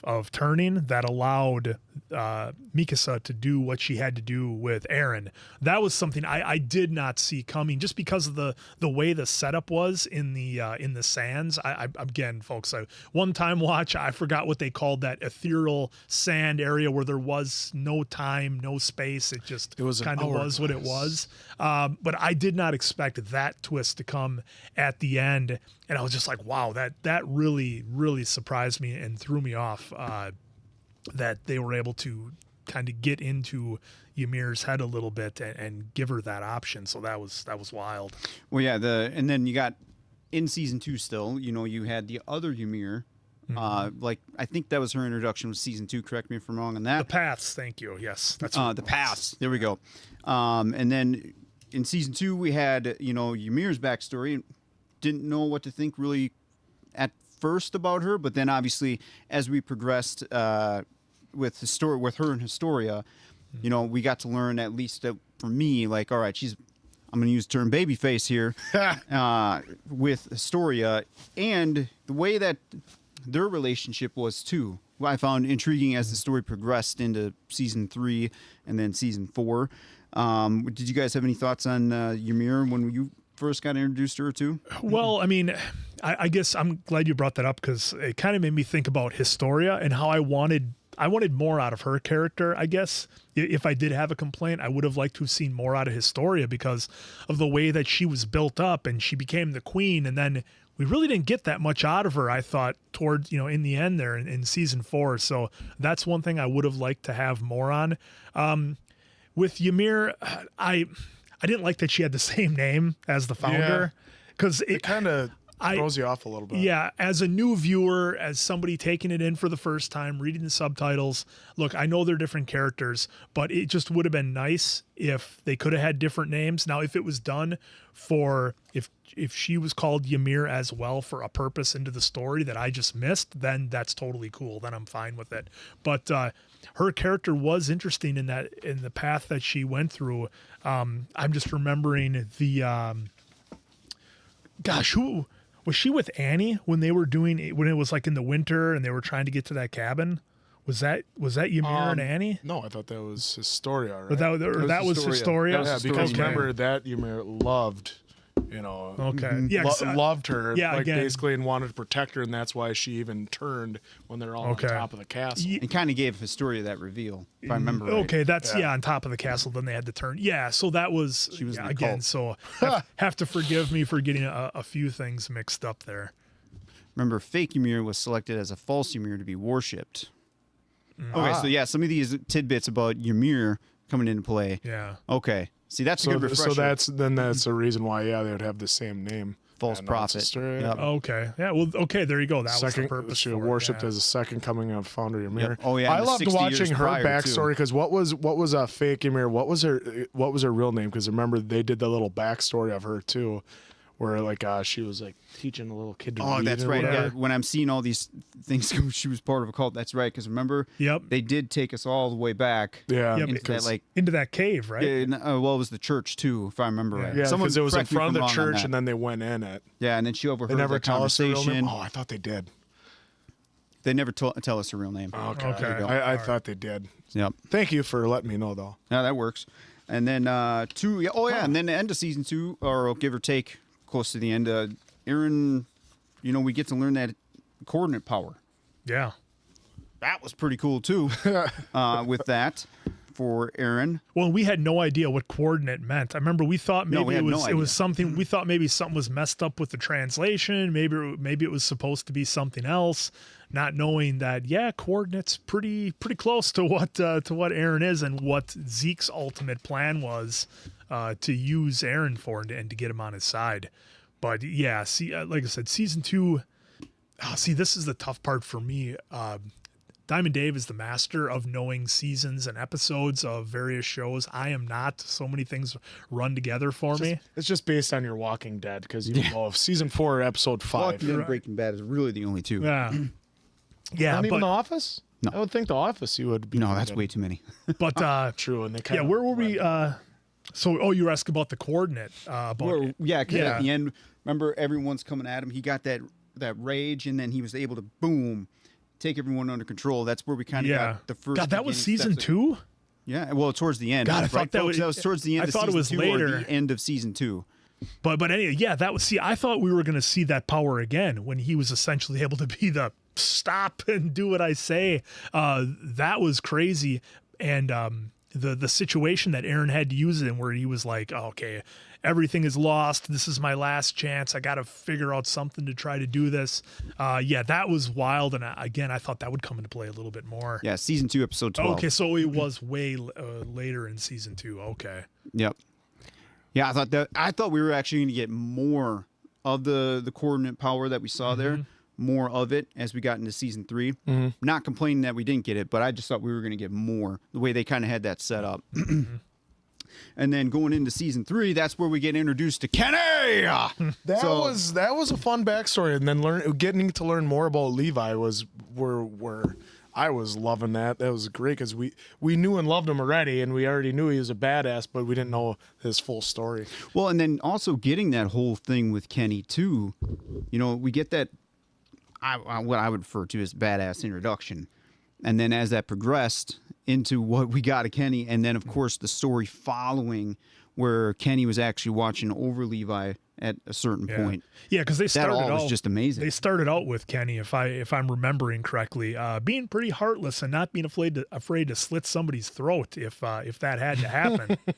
And again, seeing the whole underground where Levi was living with the other guys that he was with, that was a whole new thing that they just it just got thrown out there. Here it is. There's a subterranean city that everybody's living in, and what was it? I believe was it the air or something that was like poisoned or something down there. Or there was something bad going on there. I don't remember. You folks will have to help me out with the subterranean where Levi was living before Kenny gave him the opportunity. That was really interesting too, that whole underground world, like how big it is, but obviously you can't grow or do anything, so you have to come up every once in a while to get everything. Yeah, no sunlight and all that other stuff. Oh, that's what it was. It was the sunlight that was like making him weak, right, folks? Yeah. But it was just amazing seeing everything down there.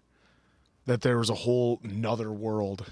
Yeah, well, and just how Kenny saw what Levi's potential could be that early on, and then coming around to, doing the whole 180, you see when Kenny's leaning up against a tree, when he has his end, how they played out that whole story. I really liked it. I have a hard time liking Kenny because of just how ruthless that he was. But he tried to do a little redemption at the end. Yeah, but he was a very interesting character, and our crew wouldn't have the updated ODM gear without his technology that they used on our guys. Well, Quinn, like if you were a mercenary or something, wouldn't you go to the highest bidder? That's all Kenny was doing. Yeah, I see a lot of him in you. Do you? I see a lot of Kenny and Mason. That depends what video game we're playing. That is also true. Yeah, if you want high honor or low honor, Quinn. Yeah. High honor or low honor. Quinn. Is there any variation? Yeah. Oak, your thoughts on the Undercity and Kenny and Levi? I thought that Kenny, the story between Kenny and Levi for me was one of the highlights of the entire series. I thought it was. Look, as they got into the episode 3 and 4, there was so many layers, right? Like it got to be and I appreciated it because I thought it was in-depth writing, but I liked kind of the simplicity, the back and forth between those two. It was a well-written story for me. They kind of painted out this cool picture for you, and it gave you kind of a simplified but passionate storyline that was easy to follow with two very unique characters. They had their very unique characteristics. Of course, Kenny, kind of the badass, a little bit more aggressive in nature than Levi, but really, kind of brought out something from Levi that we hadn't seen earlier on in the series. So I liked the back and forth that we got from that. And again, for as much, for as much as I appreciated kind of the depth of the storytelling, it was good to just kind of have an old fashioned like rivalry, I guess you could say, in the show. And then I liked where they went with it later on. That was an interesting turn that we got with them. There were so many kind of twists and turns in the stories, and of all of them, with the way that you thought maybe it might play out between those two.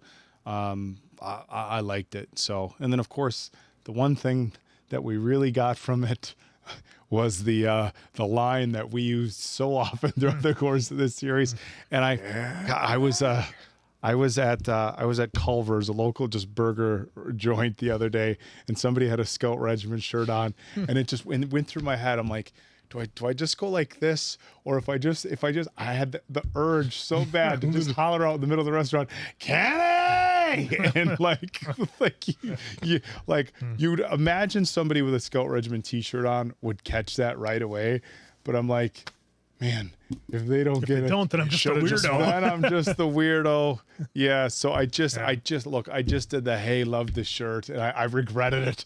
I'm like, I wanted to just like right in their face, hands at the side, and like this. But I was like, everybody's gonna think you're crazy. Okay, here's an interesting. Well, just do it anyways. I hate Who to cares? sidetrack. When you see somebody else wearing an Attack on Titan shirt in public, is it just hey, love the shirt, love the sweatshirt? There's a guy at Quick Trip on Wisconsin Avenue the other night who had his Scout Regiment sweatshirt on, and I'm like, oh man, I love the Still not sweatshirt. as We just finished watching it for our channel not too long ago. He's like, don't say anything. I just got into it recently. And I'm like, oh, you went and got a Scout Regiment sweatshirt? He's like, yeah, I just started watching it for the first time recently. And he's like, I went and got a regiment sweatshirt. So I was like so glad I didn't say some sort of wild spoiler. Yeah, Like, that was hey good. man, what'd you think when Eren died? And he's like, don't say anything. But it was so cool. What do you guys do when you see somebody else? Give your hearts, Do you do the salute? Do you do the Kenny? The salute, of course. Come on. I think the salute's got to be it, right? Well, and salute. the whole interaction that Levi had with Kenny, again, just like everything else in this story, had he not done that, Levi wouldn't become who he was meant to be, and he probably wouldn't have taken out all the Titans who were, his brothers in arms, really, and he might not have done what was necessary. All the times that he risked other people's lives, and it cost other people's lives to keep Eren alive and to save Eren's life time after time after time leading up to it, only to be on the other side of that battle towards the end, was just, again, it speaks to the brilliance of the writing that Isamiya had, and how every character's interaction, regardless of how small, meant something. And I think that was the big thing I took away from this,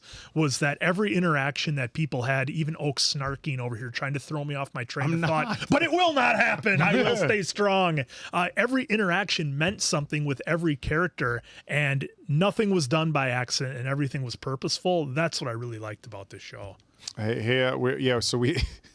I've seen it rotate a bunch of times now through the chat, excuse me. We are currently watching Death Note. It is on Patreon and YouTube members. So there's a bunch of people asking, have you seen Death Note? Cut and will I hate to cut anybody off, but the YouTube cuts will come. The YouTube cuts will be coming. Following Attack on Titan. But they're following Attack on Titan, but they are on Patreon and for YouTube members right now. But we're already into Death Note, so yes.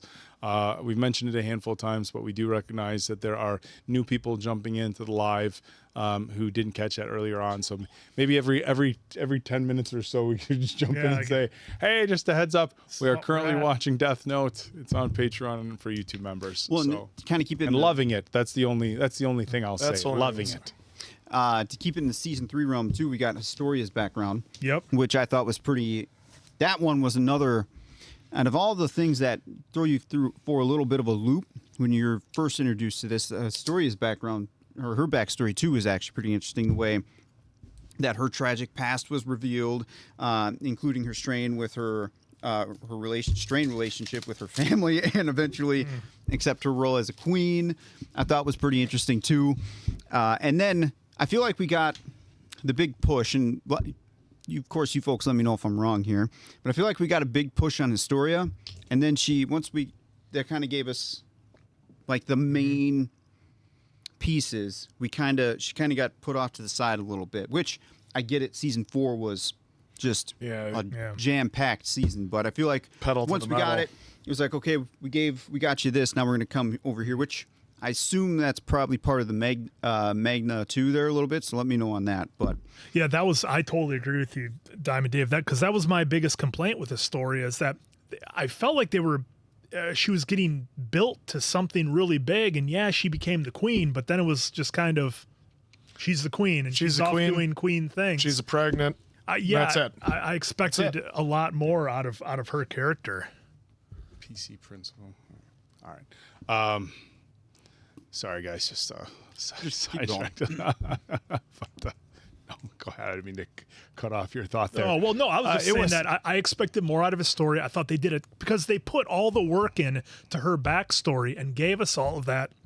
And then, like so many of you said, she was basically sidelined in season 4 and didn't really get much out of her. So if there was a character that I thought they put so much work into but didn't really get delivered on, again, after a first-time watch, for me, it was Historia. You know, I felt like they did that a handful of times with backstories and things like that, or even just certain characters in certain moments where they would give us something really big and then not follow up on it. But I agree. You know, I mean, we talked how many times we're like, when is Annie coming back? Like, we had this huge fight, and then she was encapsulated in like, okay, where are we going with this? And then they kind of just worked her back in a little bit later. It was season 4. It was such a huge deal, and she was one of my. I mean, as far as all the badass Titans, you know, she had the blonde hair, was really good at martial arts, throwing the kicks and stuff. And of course, later on, we found out in the story that she had been trained up very heavily on that. It was like, whoa, where did a Titan learn to fight like that? Yeah. You know, but I felt this kind of the same with Historia. It was like, okay, we're gonna give you all this stuff, and then not like when you build somebody up. Or build a story up, you just expect like a follow through that is on par with the build up. And look, sometimes it's maybe like, hey, we're gonna teach you a bunch, and it's just so you have knowledge. But it just I kind of agree that it felt like we didn't get enough follow up there. But I feel like they some did of the folks that. feel the same. I feel like they did that with a handful of things where it was like, even, and I know we harped on it a lot, but even like the basement thing, it's like, okay, are they going somewhere with this? And they did eventually, but it's like there's I think with any sort of show, it's like you either give us something and wait until the very, very end, and that's like the aha moment, or deliver on it. Like, don't tease stuff so long, or don't build something up and then kind of just have it seem like it becomes a side note after that. So one thing that I think took me by surprise was, and again, I don't remember the episode or the season because I'm terrible at that, but when they were on the rooftop and we had the intro to the episode and Eren and Levi were fighting and we didn't know why in the intro. And then when we eventually got to it, it turned out that it was a choice to either save Armin or how do you say his name? Answer, is it Erwin? Was it? Eren? Yeah, when it was Erwin. Yeah, but between it, so like it's like, do you save your top dog general right now, Aaron Smith, or do you save Armin, who's the future? And I thought that was He's the future. the future. He's the future. He's the narration. He's the future. And that was one episode that I know myself, I was shocked by the intro, and then the decision that Levi had to make of who to save. And again, he had a little bit of a twist there. I would like to hear from you folks what you thought was going down in that rooftop scene, because I know we had a super chat before talking about some of our favorite scenes. That was another one that I didn't think about until now. When the opening, we're like, what the hell is going on? Why are they fighting? Why is everybody all beat up and bloody? How did this happen? And then we eventually got the reveal. That was crazy with who to save with the Titan blood. Well, because I mean, I don't know about you guys, but we're all. I thought we were in agreement. We want Armin because we loved Armin so much. We knew how smart he was and how important he was to everything that they were gonna do. So I was like, we gotta save him, right? That's what we're doing, right? And but I get it that you want Eren because he was also very intelligent and had very good plans. A lot of gambles. A lot of gambles, but hey, sometimes that's what you got to do to have it pay off in the long run.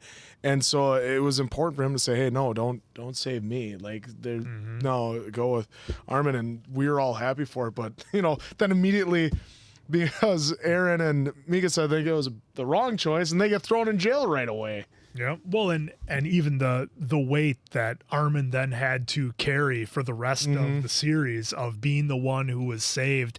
Because he never always wanted to do it either. Yeah, having that self-doubt. But, growing... That was what I so hated about him, having that self-doubt. I was like, dude, you know everything. You always figure it out. Stop doubting yourself. Yeah. And I think didn't even Levi give him that freaking speech at one point, Yeah, too? I think he might have. Like, why I saved you? I didn't think Armin had too much self-doubt, though, because once he got onto something, he figured it out in his head. It was, we need to go make this happen, very loosely, right? It's not always what he said, but once he figured it out and, got it out to at least Eren or Mikasa or Levi or Erwin, it was kind of like, all right, well, for the most part, let's go. I know Erwin had some challenges because he had one vision versus Armin's vision sometimes, but at least in my opinion, I thought he was, for the most part, there. I felt like he was only down, self-doubt a little bit when he felt down on something. Okay.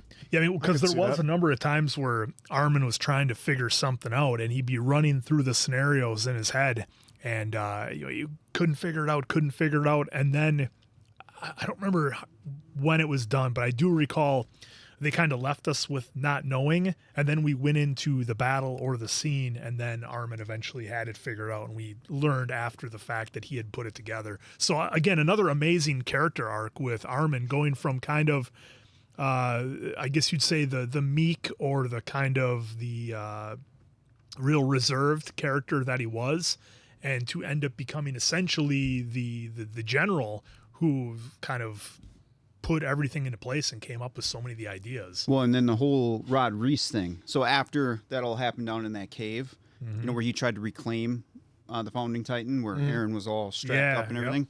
That right there was actually crazy to see how the Titan that Rod turned into was like a giant slug. Yeah. I can say that. Oh, yeah. I thought that was really crazy and impressive, and then that's slithering all the way there. And it was just like a 4 foot deep, like path, probably deeper. But seeing just Rod just wiggle his way through, trying to get to that wall, and then of course Erwin and crew trying to come up with a strategy of sorts to essentially stop the path that Rod was on. I'm curious too. Was that pretty close to the manga as well? With how Rod turned into that Titan and then slithered his way to the wall. I'm kind of curious on that too. Somebody had brought up what might be a good poll. Should they have saved Erwin or Armin? Be a fun poll. That's a fun poll. See how you folks feel. That's a fun poll. When you answer, you bring up a good point about Armin. But I think that about like doubting himself and stuff like that. But I think that like drew a lot of emotion from us as audience members. Like you found yourself being like, "No, you got this! Like believe in yourself." Yeah. And we were saying that. And because there were certain characters like you always knew Levi was going to come through in the clutch, right? And you knew Mikasa was going to be a badass, and it was like one of those people that you know in your life is capable and they're skillful, but they doubt themselves. And we see that's such a true reflection of life. Like people who you know are talented, but they doubt their own abilities, and you just want to kick them in the butt and say like, if anybody, it's you. Like you fucking got this. You can do it. You can do it. And I think the way that they wrote Armin really brought out that out of us as audiences, like just like, man, believe in yourself. Like there's so many like, dude, we need you. We need you. We know you can do it, but we need you. And I thought that was fun with the writing. So And so far, Armin's in the lead with 61% with 146, 48 votes and counting. Because we can sit here and argue for each one of them for their pros and cons for each one, but it's just we loved Armin, and like someone even said in chat, they loved the character development of Armin from the beginning, getting just shoved over by everyone to being the strong leader that he became. Mm-hmm. It's like saying like, are you going to Team Edward or Team Jacob? Close. That's where you're going. I could see it in your eyes. That's not where I was going. I was going to say, like, if you had to pick somebody to let suit up on game day, do you let Rudy suit up knowing that he's going to inspire everybody to be a better version of themselves?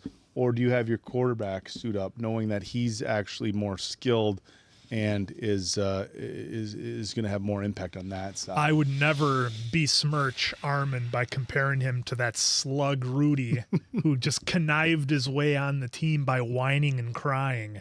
All right, the two are nothing alike. Opinions vary. The two are nothing alike. Opinions vary. Well, look, didn't Erwin feel like he was kind of on borrowed time a little bit?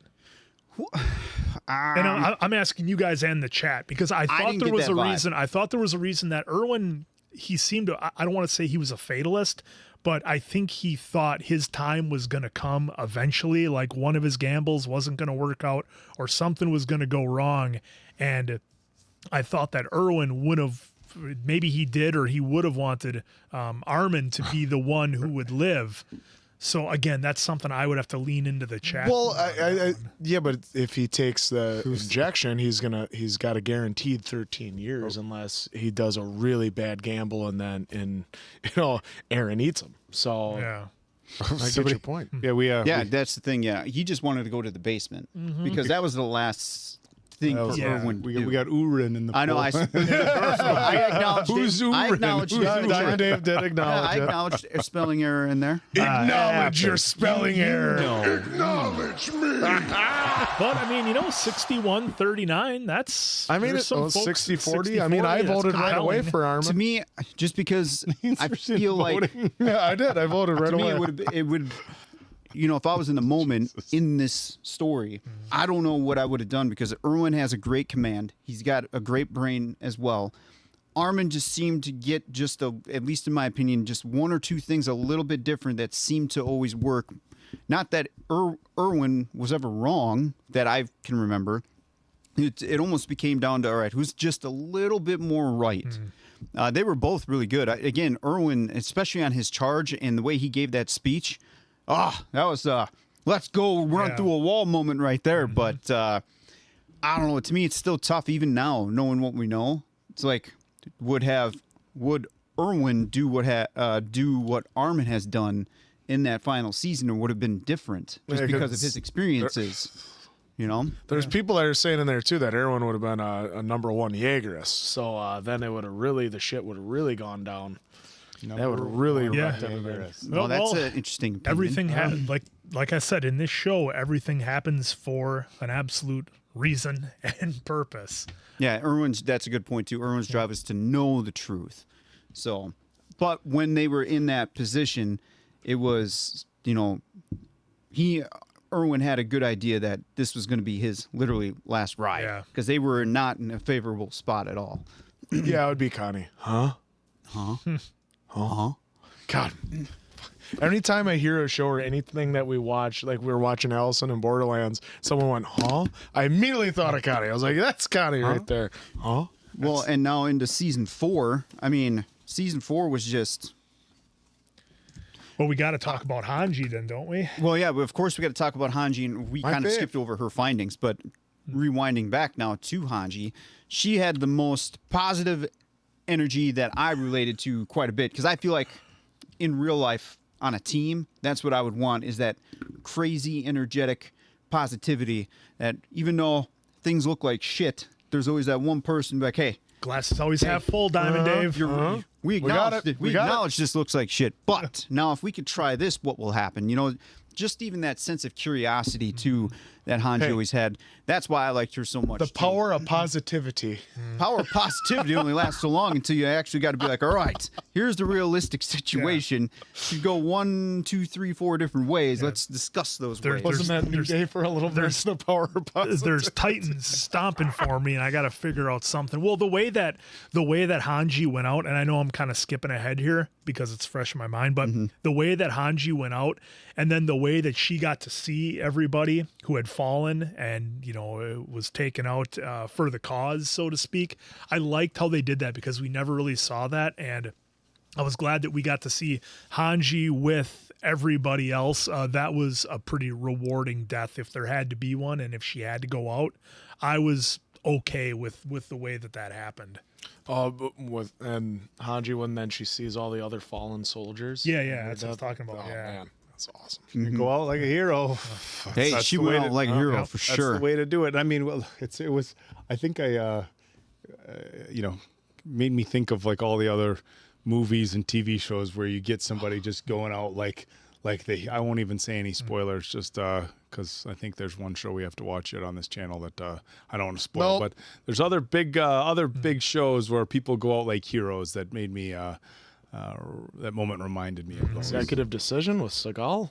Of course. You want to look at here? Did he die? Like immediately. Dude, I told you I stopped watching after On Deadly Ground. He was trying to argue with the director he could hold on to the wing while the plane was. Oh, dude, John Leguizamo told that story. I never even saw Under Siege 2, man. On Deadly Ground was it for me. That one was pretty good. Well, and then also, of course, Stu was Zeke's plan in season 4 too. The way they kind of teed that up made me think one way, but then we got the reveal, obviously, as we went on too. So that reveal of when they got in the plane after Eren just did all that piece of shit plane that was never gonna fly.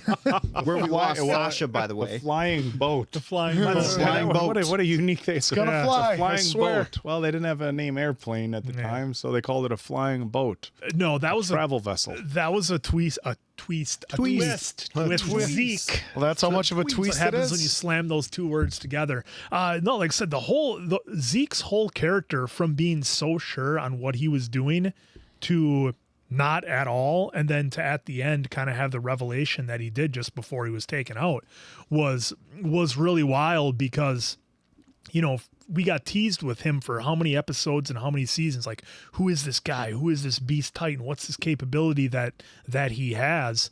And then, we were introduced to his backstory. They're playing catch. We find out he's Eren's stepbrother.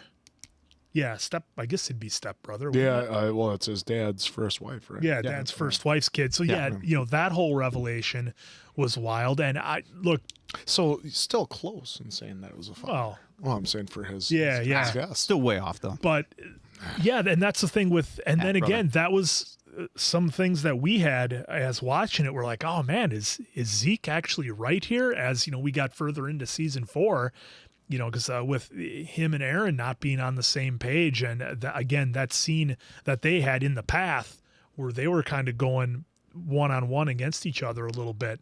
Again, just more things I didn't expect to get out of Zeke. And again, I'm going to say it again, the perspective that you have on the characters is what can really shape seeing things from their point of view. And I think if there's ever been a show that clearly doesn't just do, good guys versus bad guys, this is it. Because, we're all still talking about it today, about what direction things should have gone. Well, and I like the one person in there. Eren had dedication. Very, very committing to his role into doing what he was going to do. Didn't have a choice. Well, that was great. Well, he did. But that was great. Did he? Self-control of what he could do, because he took off his leg, poked his eye. Yeah. Yeah. Committed to basically a character for what he was about to do, which they did. Kudos to, kudos to Eren for staying committed to the part there that he was trying to do. And everyone's saying like committed to the cause and like I wish I had that. It's like he knew he was gonna grow back his leg and his eye. So like I get it. Like it's gonna be rough for him until he wants it to not be anymore, and he just bites himself and boom, there he gets everything back. So Well, I get the dedication, but at the same time he knew he was getting it back.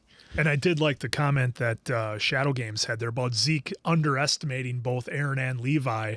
That's what kind of took him out at the end, and that's a very good point. He did underestimate him. Well, in fairness, too, at the end, Zeke accepted what was going to happen. He had his turn. Yeah, he accepted that Levi's coming for him. So, which Levi always made Zeke his bitch, which is what I said in one of the reactions, which I always thought was interesting. I think he's over. How incredible his Titan was and how smart Zeke, at least I consider Zeke smart. I just love it. I'm just surprised that he was really, for the most part, or even for all of it, no match for Levi, which was another notch of badassery for Levi there. Well, I like how we got the reveal. Spinning sword. Speaking of, because you got me thinking about how badass Levi was in that fight with Zeke.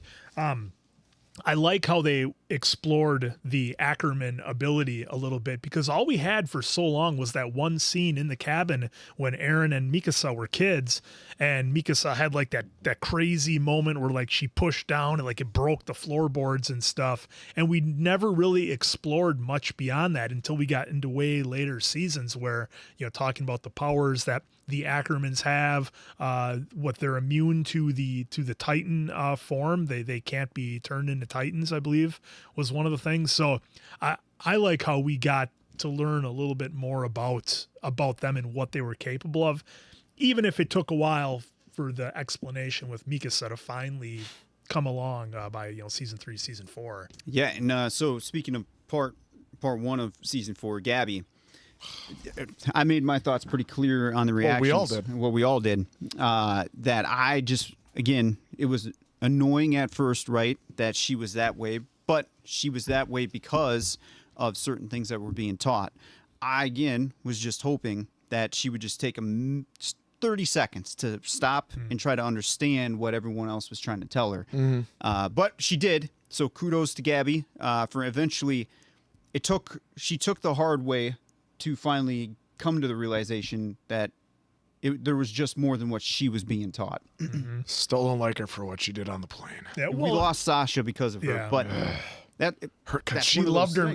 I loved Sasha loving her meats. Oh my God, this is so good. I know that's one of the hardest parts of, like, do you forgive Gabi for taking out Sasha, knowing that Gabi was under these pretenses of being just taught one thing and one thing only. Well, I think it was important to have a character like Gabi in there because, like, look, we've seen child soldiers all through history, and to some extent in some places the world still have that. So I thought it was important to have that in there because it shows just how far you can go with shaping somebody who's younger into believing what you want them to believe. And, Gabi was all in on the cause, and she absolutely believed in everything that she was doing, to the point of, they're devils over there. We need to take out every single one of them. Again, not so different from Eren, who wanted to take out every single Titan. So I thought it was very important to have a character like Gabi in there and have her do something as important as taking out Sasha the way she did to further the development of, her character. And I guess to give some hope to somebody who's in that position and gets that level of brainwashing as a child soldier, that they can come back from it. And I thought that was important to show that she can come back and that you're not stuck in who you are. Yeah, and that's a good point too. Sasha's dad's speech, he had a couple in there that were pretty interesting for the show, especially after what was happening at that time. And then Gabi, she almost got it there. Yeah, the sister, Sasha's sister, almost like there was a couple. She saved her life by not giving up who she was. Yeah, there was a couple moments where Gabi could have got taken out. Yeah, I mean that was that goes back to the the powerful writing and the adult themes and the graphic nature of the show. And obviously we're coming from a heavily fictionalized world with the Titans and all that stuff, but a lot of the themes that we got were things that were pulled from the things that we experience in everyday life. And I think historically speaking, that's one thing that we've seen. You want to talk about what's going on, or what happened during World War II, or things that we see happen over in Africa with child soldiers. And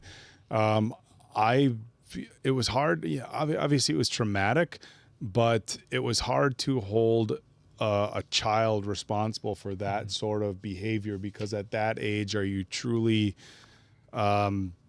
doing wrong or right, or are you just doing what you were raised to believe? You know, and you know, you guys talk about coming back from that sort of behavior. I think Can't come back, Bob. As we age, I think, you know, She tried though. if you can, even with being raised a certain way, I think as we age, you can start to really kind of develop your own thoughts and your own feelings on certain subjects. And there are some people who are always going to feel a certain way, regardless of, you know, whether they're shown an opposite side of what they were taught to believe. But I mean, are you really? It's, you know, you bring up the child soldier thing. Do you really get mad at a child soldier for doing what they were taught to do?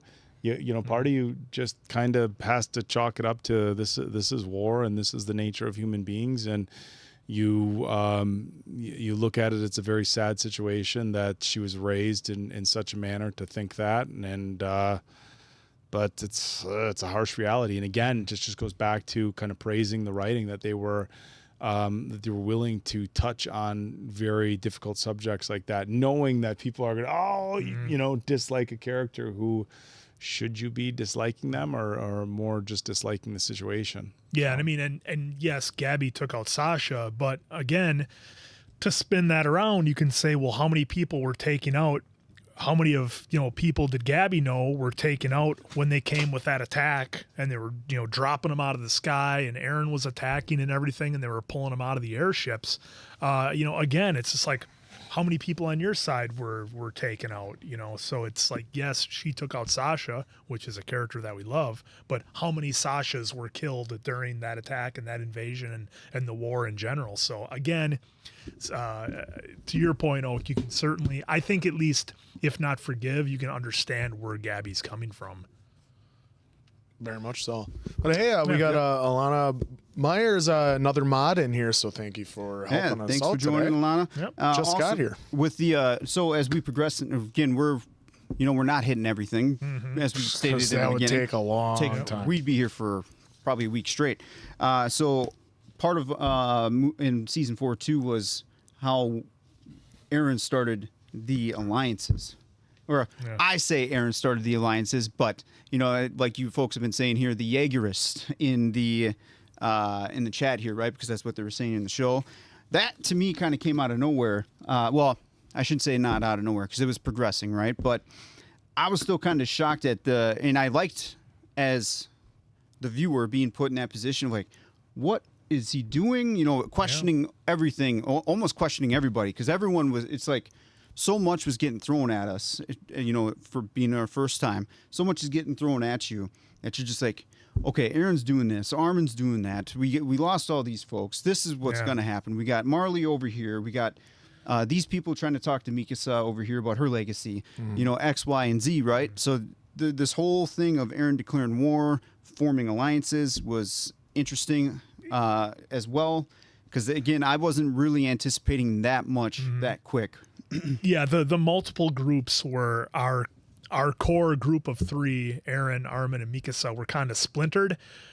That just made for things to get real confusing. Again, as a first-time watch, I was confused for a little bit as to what was going on. Who am I cheering for? Am I cheering for anybody? Is this just the ugliness of war where there are no good options and everybody's flawed? That definitely that's where the story kind of took that big turn, where we had the introduction with the history between the Marlians and the Eldians, and how that all played out, how they were sending the Titans over, going off that dam and then into the water. You know, we had that whole reveal, and it really amped up the story and put the viewer, I thought, in a really interesting situation that doesn't hardly ever happen in shows, where you're genuinely conflicted on who do you pull for, what outcome do you want to see, because you're given 2 bad options. There's not well, I'm going to cheer for the group that wants to do this, and this works out well, and everybody lives. That's not an option. You know, you're not given that choice. So, again, when they did all that in season 4, it definitely put me as the viewer in a real tough spot. Well, for me, it was when then they're riding on the back of a wagon or on the train, and like they asked, well, which one of us would you give your powers to? They're asking Eren that, and he said, none of you, because I want you all to live a long, luxurious life. I don't want you to have to be burdened by just only 13 years. And then he turns around and he's like, well, it looks like he is at one point about to kill all those same people that he just said that he would not want them to have his powers so they could live a long life. And so like that was like an important scene to me, just because he does view, because they are his friends, they're his family, and the biggest aspect, because they've been together for how many years at that point, 2, 3. But he's telling them, I wouldn't give you my powers, but then he wants to turn around and take them out. So that was a powerful moment for me. Yeah, but then again, you go back to that whole circular timeline of was he actually ever going to do that, because he knew what was going to happen, in the end. Now I think the folks in the chat would have to help me out if did he really think Mikasa was going to take him out in the end? Did he see that bit of his future, or could he not, because it was over at that point? For me, that's a whole nother discussion that you could have. But yeah, it's like, this is where it gets tough, because it's like everything Eren did, he knew was going to happen. He saw it already playing out, and that's why he felt that burden of knowing his fate and knowing what he was going to do. Well, it changed it, because I'm thinking of it at the time. We don't know any of that other stuff. Yeah. So at the time, you're like, well, that makes sense and everything. And then you see how the rest of it plays out. Well, yeah, and then also getting all that stuff between Eren and Zeke, where Zeke thought he had the upper hand, but it was really Eren all along.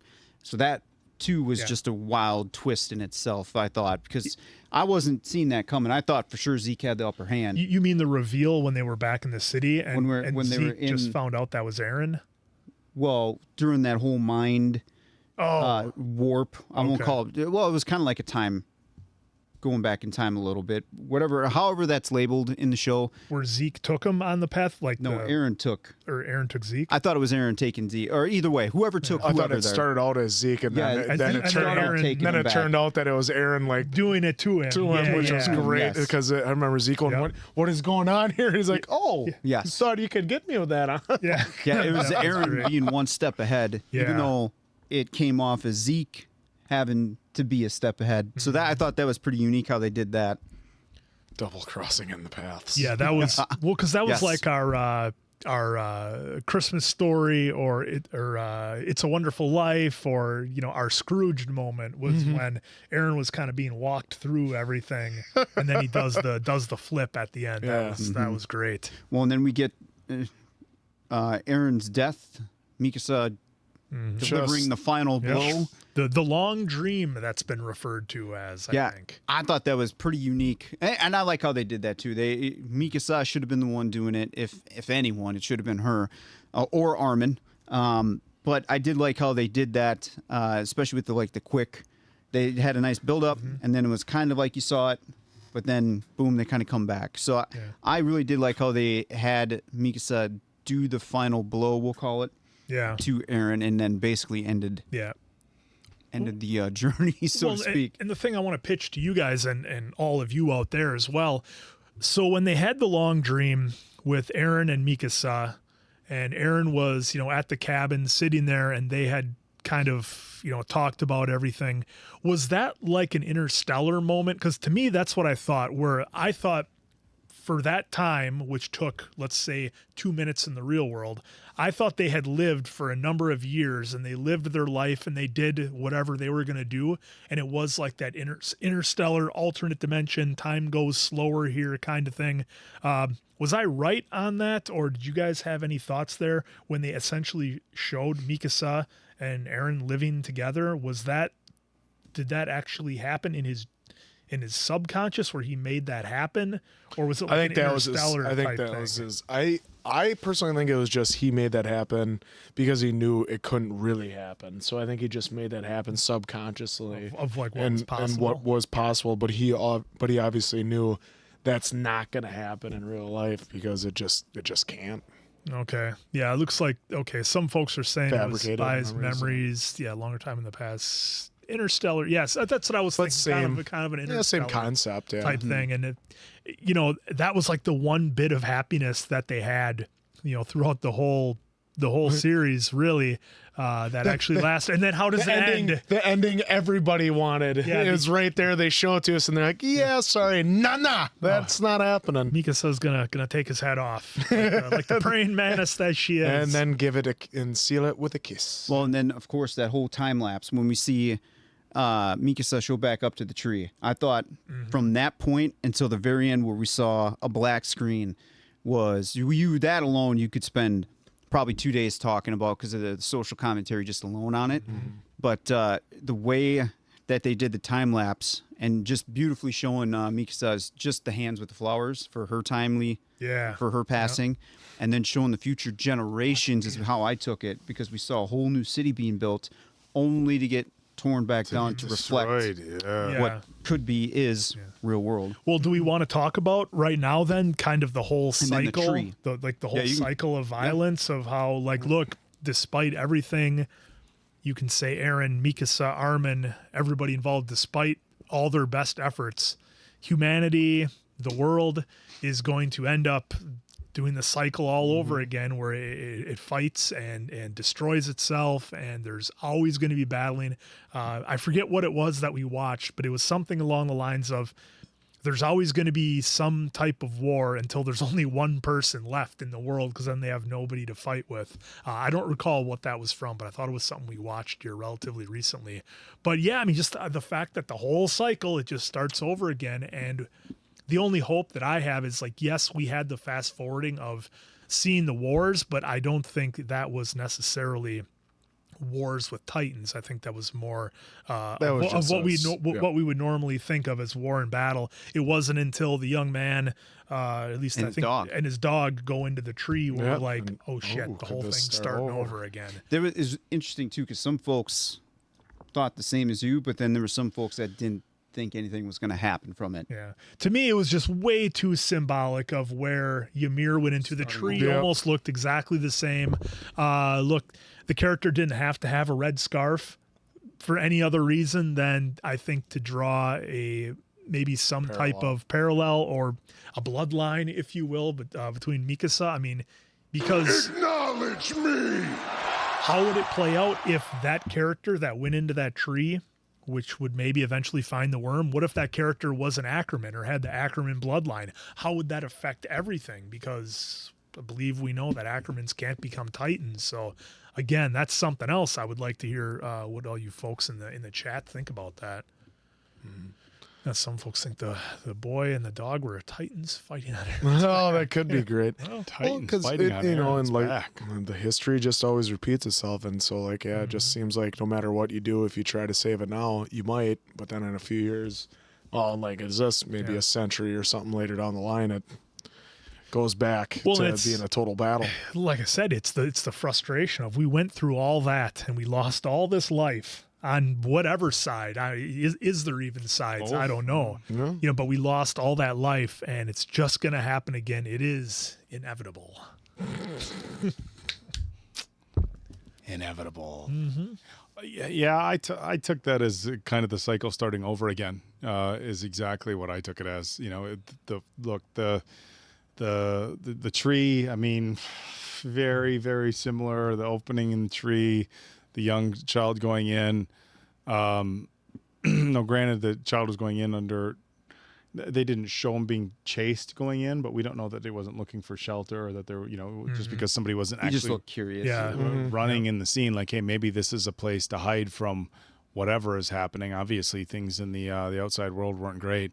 So I agree that it was kind of this, because during the whole series, you kind of wanted this big resolution. When's it going to end? Okay, we're going to get some sort of. You have this massive battle, and you want it to end, and you want resolution, and you want there to be peace, and then you feel like you have it for a minute, and then they do the kind of that time lapse in the back where it was like, okay, now things are bad again. And I saw that as, okay, well, guess what?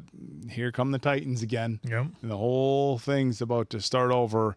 And maybe this time around somebody can get it right, but probably not. And yeah, I mean, if we look back at the history of the world we're in right now, I mean, as far back as we have documented history, we have wars. I mean, think about how far.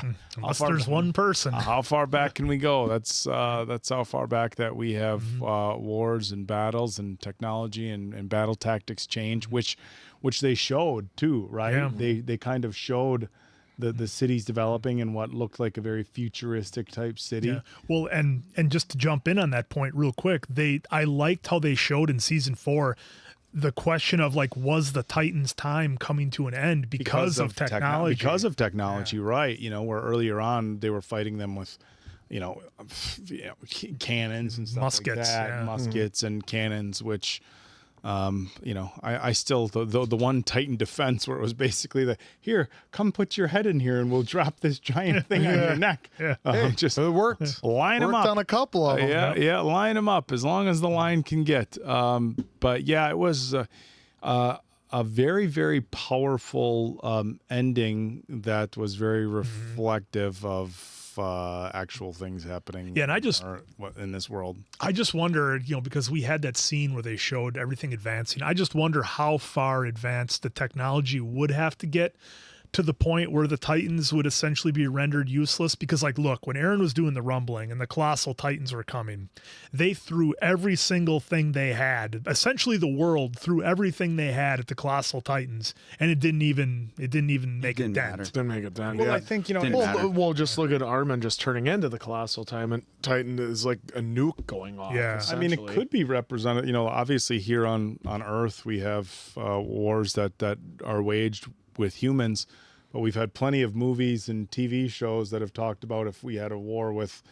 people that came from outside of Earth, would any weapons we have prove effective at all? And then that's not to say that was some sort of symbolism as humans having to battle any sort of battle with aliens or whatever, but there's definitely the potential for that to become a real world situation where if we had to battle some sort of outside force, would the nuclear weapons that we have, and of course those are self-destructive, so, and that's been discussed in TV and film before, well, should we use a nuke to take out an enemy even knowing what it would do to our own lands? But yeah, so another part in the show that not necessarily reflective of something that we've seen in the past, but something that could happen potentially down the road. Yeah, because I know that was a big surprise for me when we got to see the level of firepower that they had, like with the train that was going in that cannon that was just smoking Titans left and right. That was pretty wild. All right, folks. Should we grab? Did you want to grab? Start grabbing grab some supers? supers over yonder. I am not an alien, Nikolai. It's just my first day on Earth. So, Magda CH, thank you for your first super chat. Acknowledge me. Oh, you'll be coming. Oh, he's coming back. His phone is right there. Oh, hey, He's just pulling an oak. Can you react to this concert here alive? Just 2 songs in the first and second season opening songs. Please, Attack on Titan opening Giran no Yumiya live. Well, we'll write that down. I don't know if we will do that live here today, but it'll get written down. We might have it. We might do it. We may not. Yeah. But we will get it written down here. Thank you for your first. He super likes chat. writing things down over He likes here. writing things Oh, down. yeah, it's I like sounds it out. Donick, hope that's how you say it. Donick with the super chat. Any other anime in mind to watch next? Well, like Oak said, we are doing Death Note, which is an absolute blast. And then I know we have a whole list of ones that will be coming next. But right now, keep your eyes peeled for Death Note on YouTube. It's already on Patreon and YouTube members. And that one's a lot of fun. Again, we are doing that one with a dubbed version. And I think the voice actors do a really good job on it. Yeah, they have been doing really good. Great job. Yeah, it's been a fun watch so far. Loving the cat and mouse game. A very, very good concept for a show. So thank you once again for that, Donick. And now Shu with your third super chat. Acknowledge me. Just see a sticker Just there, a sticker, balloon. balloon. If you have anything, let us know. Thank you very All much. right. for that. Elijah M with a super chat. Which seasons is your guys' favorite? That one we can definitely spend some time on. That's a tough one just because you have to think of what episodes happen in what seasons. I think 3 was probably really strong to set us up for the go home. 4 was just different because you had to try and learn, okay, whose side are you on? What is your main reasoning? Yeah. Holy crap, he can control time type stuff. Yeah. So like that really gets you into a different headspace. But I mean, season 1, I think for me is probably tops just because it introduced you to this whole world. That's as I was. Exactly It does what a I was huge, gonna say. does that huge left turn where you think Eren is gone in like the 4th episode, and you're like, oh, wait, I thought the show was about him. Yeah. What's going on? And they totally redeem themselves the next episode. Totally redeem yourself. So I think it's God, but yeah, it's tough to just boil it down to a season, and I think it's even tough for episodes. Like moments are probably the best way to put it. I'm season 1. I agree with the answer. It was such a cool introduction, and granted the other seasons were good, but just like this, wow, the feeling of being introduced to this whole new world, the Titans, and I was like freaking out at the ODM gear and the way they fought, and it would like the gas and the swords and stuff. So yeah, it was season 1 for me. I think that's kind of similar to how I felt about the Arcane that we watched, where to me the first season, even if it wasn't necessarily as good than the second season, for me, I won't forget where I was when I first saw that, and I was like, holy shit, what am I watching? This is blowing me away. I got that feeling with the first season of AOT here as well. So I totally get what you guys are saying. Like, whereas even if the story doesn't progress, even if you have, questions and maybe it's not a ton of action, it's the way it made you feel and what you remember that I think makes it special. That being said, if I had to separate myself from that, I would say that season 3 was probably my favorite.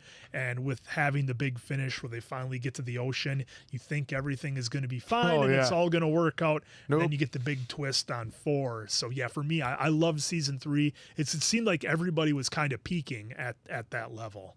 Yeah, season 1 and season 3 for me all the seasons to me were pretty good, but if I had to rank them, it'd be 1A, 1B, because season 1, we're getting introduced to the world. Season 3, now we got out of the Titan stage, and it started to be more people versus people, with the Titans still being there as a big threat. So I enjoyed that. All right. Thank you for the super chat. So the saga, how'd you guys feel about Eren's love for Mikasa? Some say bad writing. To me, it was clear Eren loved her, but couldn't allow himself to because of limited time. I thought it was a good story.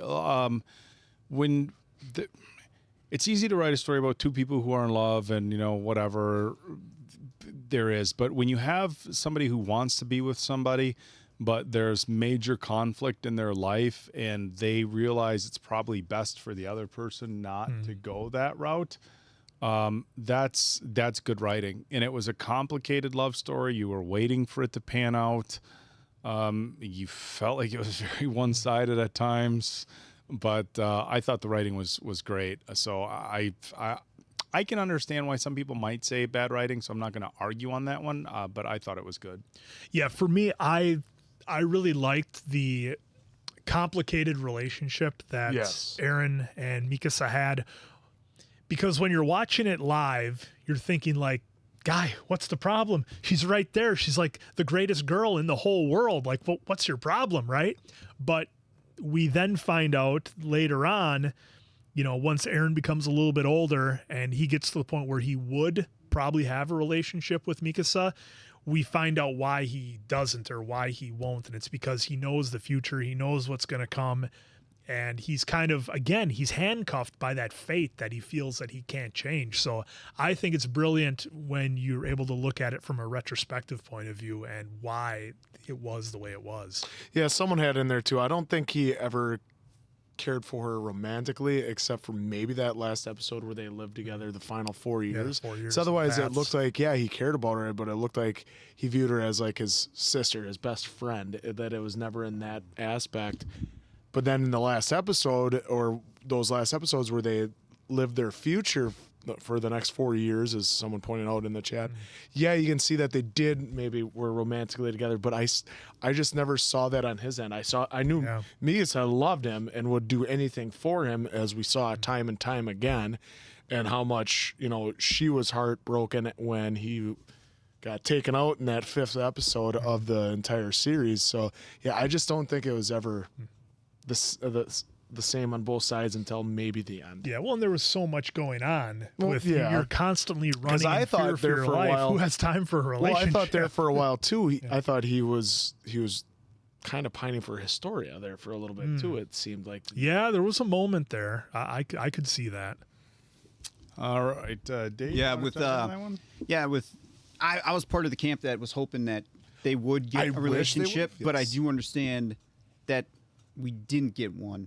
But I do appreciate the fact that they did in the end have Eren explain his feelings, because that's just good. That's good enough for me. That like, all right, he finally acknowledged the feelings that he has for Mikasa, even though Mikasa, I would say, kind of made it obvious in some moments. Eren kind of did too in some moments, especially like there in season 2, just right when he figured out the coordinate. Yep. But again, with Eren actually acknowledging it at the end, I was happy with. Yeah, because I just think by the time Eren was at a point where he would be romantically involved with Mikasa, there was so much other stuff going on. To me, a relationship seemed like maybe the last thing in his mind. You know, he was given everything that he knew. Well, and it was his loop, Yeah. Yeah. Yep. Exactly. I guess. Andre Carvalho, thank you for the super chat. Andre, after watching the finale, what do you think of Floch? How do you view him before the end, and how do you see him now? Was he right, given that the island was attacked by the remaining humanity as he predicted? What do we think of Floch? Well, Interesting. in the moment, I certainly didn't care much for him. That's just me personally. But yeah, I mean, he certainly was right that the island was indeed attacked. And like, look, I know Floch gets a lot of heat, as a lot of folks don't like him. I just think it's just another complicated character where, again, if you look at it from a different perspective, if we started the show on that point of view, maybe things would be looked at differently. But I mean, he did call it. He did say it was going to happen, and it did. But yeah, I know Floch is a source of a lot of anger for a lot of folks, and I think, look, if that was his purpose in the show, to be the character that you did not like, well then Asami did an amazing job of writing him that way. Yeah, I don't really care for him. I mean, yeah, he was right at the end, but other than that, no, I did not care for him one bit. Especially taking out, the volunteers. Just the way he like carried himself and everything. He was very easy to hate. Yeah, it was getting interesting there with Floch, because it was like, man, he's kind of like Terminator. He wasn't taking anyone's comments back. He just, this is the path I'm on. You're either on it or you're off. You're on the path. Always going forward. Just Billy like Eren. AK with a super chat. Thank you so much for that. Parody has 10% of total population, so Eren left 10%. Parodies. Keep going. Parody. I like saying that. Left 10% population outside walls to make it even. And to keep Bert alive, Eren sent Dina to mom. Ah. Yeah, I mean, he's certainly wanted to even the scales then. If, leaving 10% inside and outside, it's just when you talk That's about interesting. percentages and then you transfer that to raw numbers of pure population. Because, I mean, we saw that the absolute terror by the people when the colossal titans were stomping their way towards everybody. There wasn't anybody that was going to survive that. And I like that they had that scene with the baby. When the Titans were coming and everybody was handing the baby over their heads. So that it would When survive. they're all getting For ran survival. off the that was edge. Yeah. wild. Yep. It's crazy. All right, Vinny, thank you for your first super chat. Acknowledge me! Thanks for the discussion. There's also a spin-off story with the AOT cast in a high school setting in crossover with Marvel called Attack on Avenger. I did not know that. First time hearing that. Sounds very intriguing, though. I knew of the high school one just from one of the videos I watched because they said it's actually kind of a fun watch. It's more slapsticky and like more innocent. It's not as hardcore. It's like if you need something to bring you down a little bit and kind of chill you out. That's like if you ever watched Teen Titans Go. It's a total cartoon that's totally for the kids. That's what I gather as far as information. Let me know in the comments. Yeah, we'll investigate. We'll investigate. Marvel, interesting. But that's a really good one too. So the Saga with your third super chat. Acknowledge me. Both sides to be understood, none to be justified. Well, that's a great way to put it. That is about it. And that's what this whole show has been so much about. And even the discussions we're having today and the discussions we've seen all over everywhere since the show first aired, all these episodes, is that people are going to have their opinions.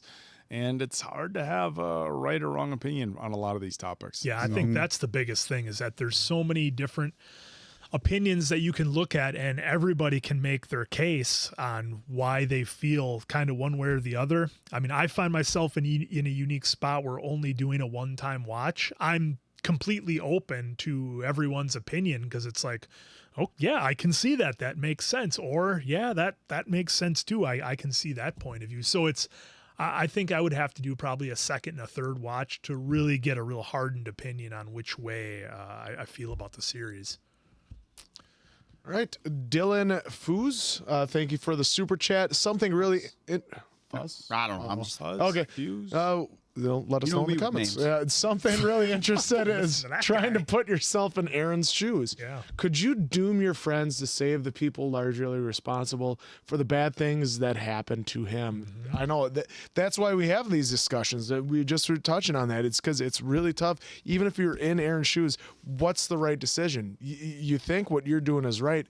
A lot of people are thinking it wrong, and some people are thinking it right. But that's what the great thing about this show is that we can all have our different opinions, and little parts of each of our opinions can be right, and a lot of little parts can be wrong. Yeah. So, just putting us in Eren's shoes is wild to think of. Like, I think I'm doing something right, but who the hell knows?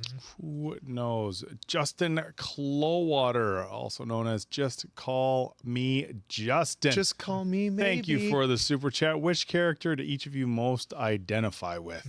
Connie. I'm Connie because I'm just the slapstick that. I'd have to almost say either Levi or Hanji, just because I would be as curious as Hanji in that situation. I need to know more about Titans. We need to put them in. We need to put us and them in situations so we can see what can happen in that situation, and then also, just flying around in ODM gear and just trying to take out everything I can from a Titan standpoint. No, and it's not because of the hair. Who do you? Nope. Bet I'm Connie. I don't have anywhere near the hair. Who do I most relate with? Probably Floch. I think that's the one I would go with.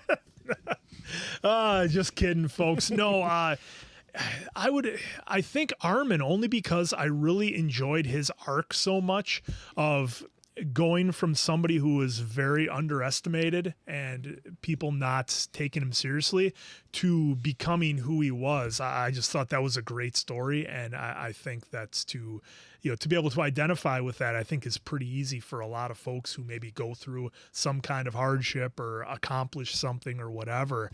I think that's one a lot of folks could relate to. Oh, Levi. Well, maybe that's just me fantasizing about being a badass. Yeah, you guys are badass. Somebody even said Diamond Dave flexing. That's what somebody said. Well, no, it should be Eren with his Thanos. Well, yeah. Hey, look. I'm more on Thanos' side than Eren's. We'll just put it that way. Oh, so that means you like ketchup instead of catsup. Catsup. Potato. Yeah. Catsup. Remember, Eren wasn't put picking that on either. bottles, didn't they? There were bottles that said CAT. That's catsup. Now I'm gonna have to try to find one at the grocery store. A bottle of catsup. Yeah. Carla A, thank you for your third super chat. That yellow on blue. Acknowledge me. That yellow on blue is tricky. Oh, look, I thought that was just the thumbs up for it. Burrito's other nickname is Birth Control. Yeah, we had some fun with that. Even to this day, I think all four of us still struggle when talking about Bertholdt, Burrito, Birth Control, whoever it might be. I don't think any of us get his name right. Bertholdt. I don't think that's right. No, that's wrong. Bertholdt. That's not No, right. we're not calling Bertholdt. Bertholdt. Dude, that's I not think right. don't you Bertholdt. dare for a minute project on the rest of us. Hey, I don't think any of us know. Why? I'm Bertholdt. agreeing with the It's man. a running joke his in the world intuition. of AOT that nobody says his name right. Bertholdt. Bertholdt. That's one person. They're literally spacing it out in text. Bertholdt. You're Well, like, let's consult. Let's open this sucker Oh, up and no, all no, consult. don't you dare. Bertholdt. Hey, this is game 11. Game over. Show 11. Berthold? Oh, it was like a Bertholdt. drop to hold. Bertholdt. There's See? ones like, Bertholdt the dude. Yeah, they're clearly Lay having it- fun with you lay now. it out there for Bertoto. Yeah. I just call him Bert. Burrito. Yeah, see, Poor burrito. Bombaclad. Bombaclad. How do you get bombaclad? well, it depends on the translation in the I subtitle. think most English people say Bertolt. Carol with the super chat. Is this live stream going to stay up on the Absolutely. channel? As long as none of the stuff in the beginning gets us taken down, which we all have right. Well, except for Little V. So Little V, feel free to reach out. I reached out to you 3 months ago asking to use your music. So check your Patreon. But otherwise, yes, we can take this live stream will be up. Yeah, Jen, don't encourage them. See, there's other folks saying We can take that mod how away as soon Japanese as we say gave it to you, for different, saying that, for cultures. smirching the rest of us like that. guy. We'll take that wrench away like that, like he would as Thanos. Yep. Where are we at? Cheezer? Is that who we got? Yep. Cheezer is celebrating their third super chat. Thank you very much for that. Acknowledge me. All right, Cheezer. I've been watching Attack on Titan since I was little, second grade. Oh, wow. That's a little traumatic for you there, Cheezer. I'm 18 now, about to turn 19. Your reactions got me back into the series. I'm glad you guys enjoyed it. Well, I'm glad you, thank you. enjoyed it as well, and hopefully you don't have any traumatic experiences that have had to be dealt with. But no, good on you, Cheezer. I'm trying to think because second grade you're going to be what about 7 or 8 years old in second grade. Yeah, you're 7, then 8. It's like my brother letting his 5-year-old watch the Lord of the Rings trilogy. Like, no, this is good for him. I'm like, these orcs scare the shit out of me. I'm pretty sure that's not good for a 5-year-old. One saw Rambo early on, didn't you? Yeah, real early on. Yep. You're 5. Something like that. Second one, I believe, was the second one. Carla A. With a super chat. Thank you so much for that. Red Swan is such a good opening, though. Crying it'd emoji. be ranked number 4 on my list. Rumbling is number 1. Season 1 intro is number 2 for me, and then part 4's entrance before Rumbling would be number 3. I mean, I have to listen to them all again. I just know the first one where we go Kenny or whatever. Oh, Kenny Omega. Which I believe I started. Mason Or did Quinn's you start? disappointment Can't when we got a new theme song. Yeah, I didn't was like Red Swan. Didn't like it. So it was Oh my so God. sad. Well, it's funny too. People, because we got so into Kenny Omega, the season 1 intro, like people were literally, "Hey guys, there's gonna be gonna be a changing song change coming up." Like at least folks were kind They're of warning nice us. to give us the heads up because they knew how attached we were to it. Jose Carranza, thank you for the super chat. Quick question: how different would the story be had Eren's mom survived the initial attack? What do you guys think? That's like saying, what if they just let Rambo walk through town and get dinner and be on his way? I mean, you Or can't, if Walter White didn't have cancer and actually was part of the blue Black Gray Corporation. You take like one of the We probably wouldn't have Attack on Titan. Yeah, one of the most pivotal Could've been one episode. points of the entire show. And Yeah. No, it's a great question though.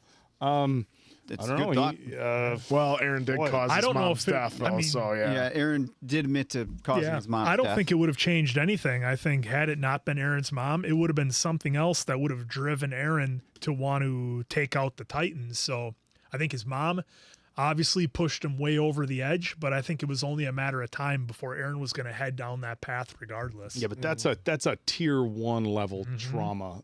You know? Yeah. But he probably would have found his way into the core, because he wanted to seek adventure and see what was outside the walls. So I think he would have got there. I would have got there anyway. It wouldn't have been as traumatic, but probably would have happened. He could have maybe got there. That is a good question to think about, but I'm not sure. That's a good one. I personally don't think we'd have a show. Answer, that why was the don't you case. take this next. ZY Bunny will acknowledge their first super chat We in scroll all the 1 way second. down. Yeah, Diamond Dave on the sticks here kind of went down a little low. Guy off the ZY Bunny though has done super chats on our other channel, the Bad Medicine Arcade. But thank you for your first super chat here. Acknowledge me. Of course, Oak's favorite moment was the beast chucking rocks. It was the highest horse death count in the series. Acknowledge the horse. So for those of you who haven't been on our arcade channel, we're playing Red Dead Redemption 1, 2. I accidentally may have exhausted our horse to death and then skinned it. And then when we got a new horse... It's a game, folks. It's just a in video case, game. 'cause When Video you game. say Video- stuff like It's a that, Red Dead it's a on game. PlayStation 5. I also may have accidentally, in our video game, with a digital horse, shot it in the neck. Digital. Accidentally. The truth. It's the I digital. I have a bad record with digital gaming horses, although Answer was the first to jump our Not a horse live off horse. a cliff. Yep. A digital horse. Digital fictional video horse. game. Yes, donkey. I Red did. Dead Redemption 2, Answer went off a waterfall with our beloved donkey. I rode a happened. little too close and the current took me. Yep. Digital donkey. Digital You, donkey. excuse me there. Oak, I need to step out for a moment. Rigoberto Chavez Jr. with your first super chat. Thank you. Acknowledge me. Thank you so much. Hey there, guys. Huge fan of the reactions. As fans of Star Wars, do you think Eren has similar to Darth Vader, especially if you started with episode 1 through 3? Hey, so you guys have to keep it short and sweet because I have not seen any Star Wars. Don't go into depth. Sorry. I won't. The answers for your super chat are going to be short and sweet. So I will be incredibly vague with this and say wanna take a step that you out? just hit a grand slam with your first super chat because I'm playing this out through my brain. That is, yeah. And I'm making the connections that you just made that I would have never thought of with that character. So, yes, I'll leave it at that.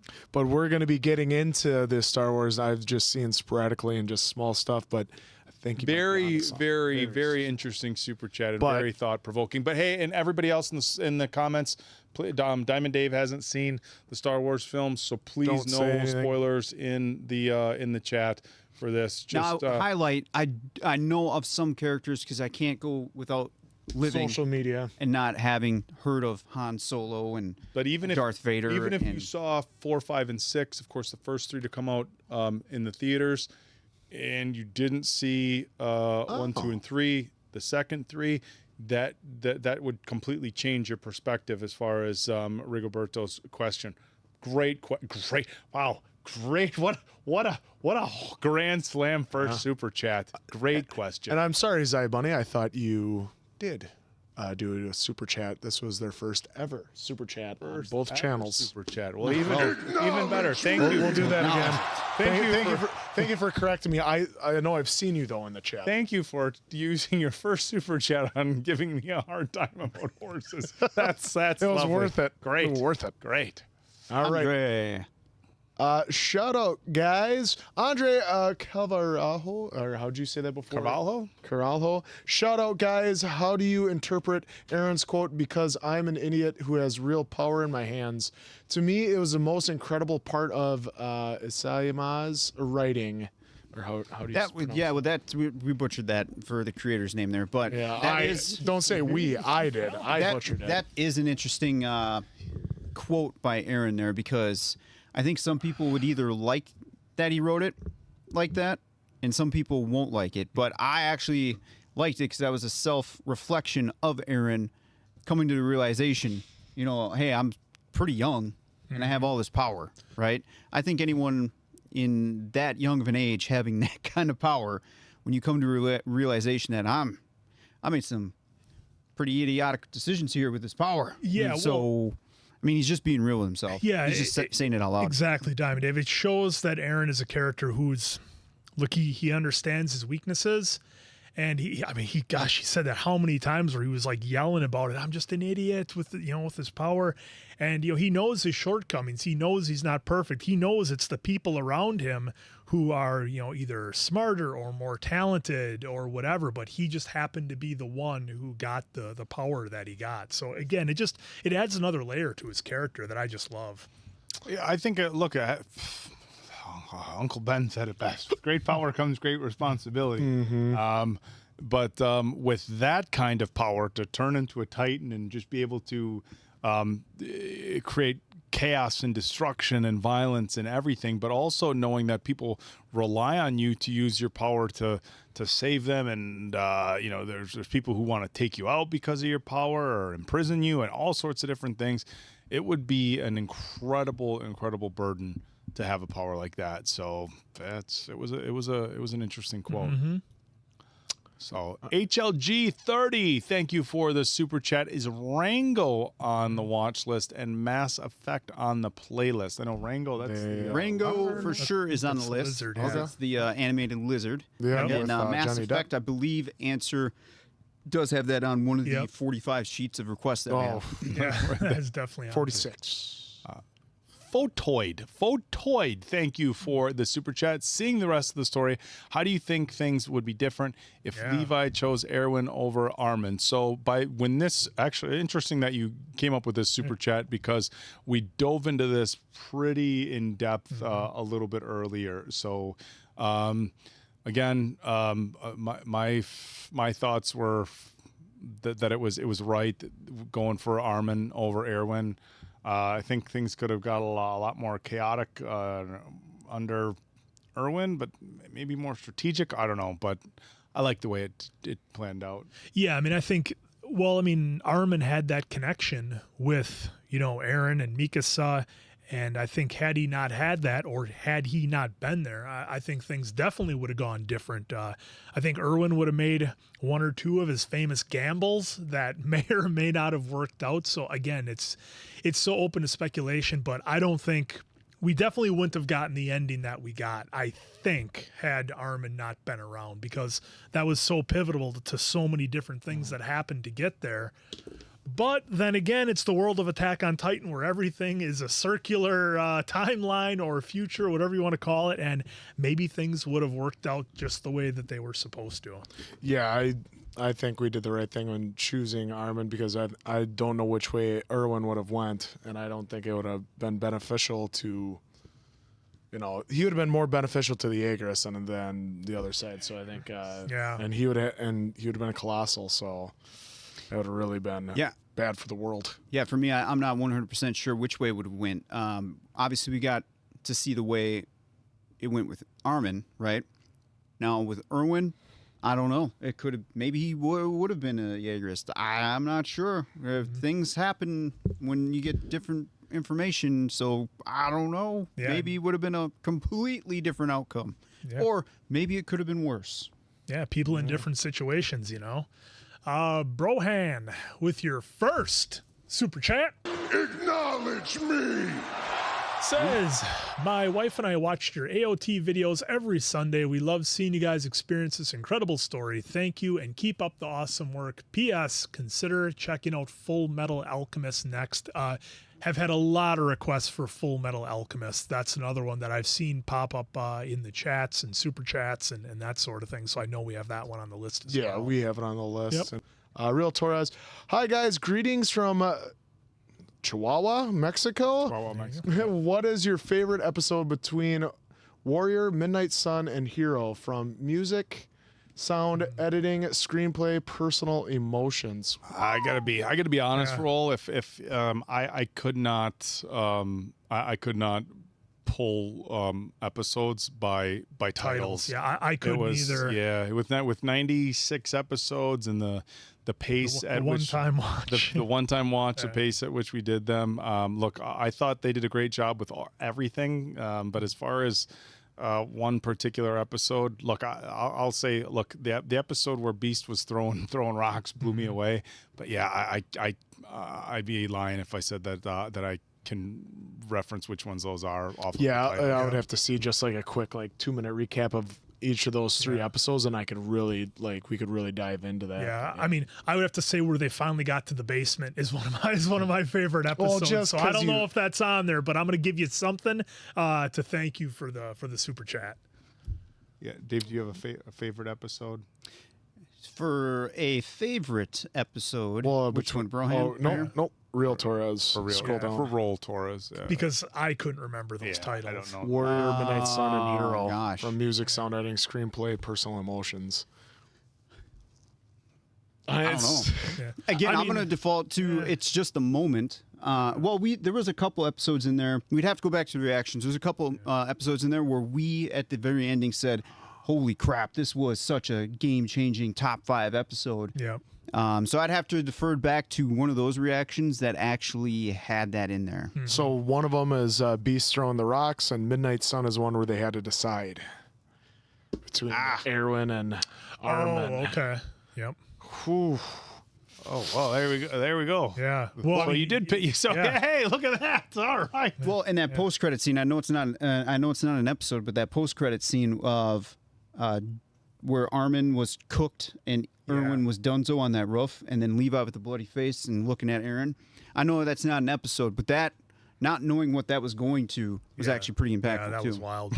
Really lives over Yeah, that and just pretty much any of the fight scenes where they just went wild through the city with the ODM gear and the effects and everything. I mean, gosh, those were phenomenal. All right, Thomas Yep, Nash. We got to be getting out here. Thomas so we're gonna Nash. speed it up. Thank here, you for the folks. super chat. Hi, for my first deployment to the Middle East, guys. for Y'all's videos always give me something to look forward to. Your thoughts on Floch? Is he a villain or just the last loyal soldier to hear Erwin's speech? So we just about 10 minutes ago went pretty deep into our thoughts on Floch. So I'm just going to say from our entire crew here and from everybody else in the chat, we can get an acknowledge for thank you for your service. But yeah, we all kind of just dove into what we think about Floch. So he's an interesting character. Complicated character. Very complicated. Carla A with the super chat, 5th super chat. Oh, jeez. Eren being able to use that power at the end of season 2 was because he touched Dina, who was royal blood. Without her, he can't. Also, the reason why he needed to take control of Zeke once they were in the paths. Yeah, that was one thing that we were able to kind of learn as we went along, is how things were able to pan out the way they were. But Well, thank that whole you. royal blood thing too was another whirlwind too, when you started learning more about Hysteria, the royal blood, Rod, and all them. how it worked with having to have somebody of royal blood, and kind of, I guess for lack of a better term, what all the rules kind of were with the Titans. They started throwing that at us pretty quick as well, and that was a lot to take in for sure. All right, Matt Heffelfinger. Thank you for your super chat. A shorter anime with lessons, animation, plot, comedy, and interesting action that you guys would enjoy. Assassination Classroom, 47 episodes, 4.8 out of 5 rating. Which Titan shifter power would you pick? Ooh, which Titan would we want? Almost Warhammer. Have that big old weapon like you always want, the sword of Voltron. Yep, there that's you go. true. I could make I it. want to be the armor Titan. I want to be You want to be Brock, a Titan. I liked Eren's attack Titan. Really, I mean, once he was able to do the hardening and he had the agility and everything that he had, plus he's the star, kind of, so to speak, I guess. I liked the attack Titan. Mine would have to be Colossal. Just because you want to be a short man syndrome. Alana He wants to be Myers. tall. Tall. Alana Myers, thank you for the super chat. Alana rhymes with banana. Come on, guys, you know this. Sometimes All right, next Some of us know it. Some of us don't. I said Throw Alana jabs. Myers. Answer. I gotta still calls always me say the it wrong different name. every time, and you Alana, know this. Alana. Yeah. We know the banana. Kratos, thank you for the super chat. Oh, you the should Kratos? watch Berserk anime after this. You could slap it. It won't be after on this. old Death Note's already in list, progress. but, we we can gotta put it on It's the investigation list. It is on the list. Grenave. Thank you for the super chat. In your guys' discussion at the end of the 4x8 reaction at 36:25, Mason Quinn says, "Is this just one big cycle that's going to keep going?" It's my and instincts, folks. Mason, stop. It's not your The instincts. number of times that I have been right and I just get shut down on this channel is shocking. When you go to his house, he actually has a few of these just lying around Attack on Titan. So he was watching this probably before us. That's how his instincts came into play. Not true answer. I just know how to read a good story, don't I, folks? You let them know. All right, so Nostalgic, thank you for the super chat. Ymir was hunted and controlled by a tyrannic king. The boy was free and at peace with his dog. He may get the powers and use the powers better than Ymir. So there we go. Maybe that's hey, well, he might not be controlled by the We'll king. take all of that. So get the with that powers being and said, would better that be again. just one of one? Is that how I'm taking it? Just one of one. Well, if you're one of one and you don't get eaten by your own children, then it stays as one Titan, right? Yeah. Unless he Well, passes what I mean by spinal that, he fluid. goes into the tree, he gets it, he leaves, it leaves with him. That too, Yeah. not just someone else comes back into the tree. that's I'm what I taking would that think. like on a really exaggerated thing because that's not what we saw right in the show. But I'm just going on a real wild limb on that. Yeah, I mean, I got to believe that if whoever goes into that tree, I would think they're going to get the power of the founding Titan. I mean, you'd think they would get the top Titan right off the bat. That's your intuition. That must be how my that must be instincts how are it's telling me. gonna. That must be how it's Well, gonna you realize play out. when all the times you're wrong, you push it to the back of your mind, right? All right, Schneider your Ram Girl burner with a account. super chat. Levi was my fave and liked Quinn patting the Levi box. That's right.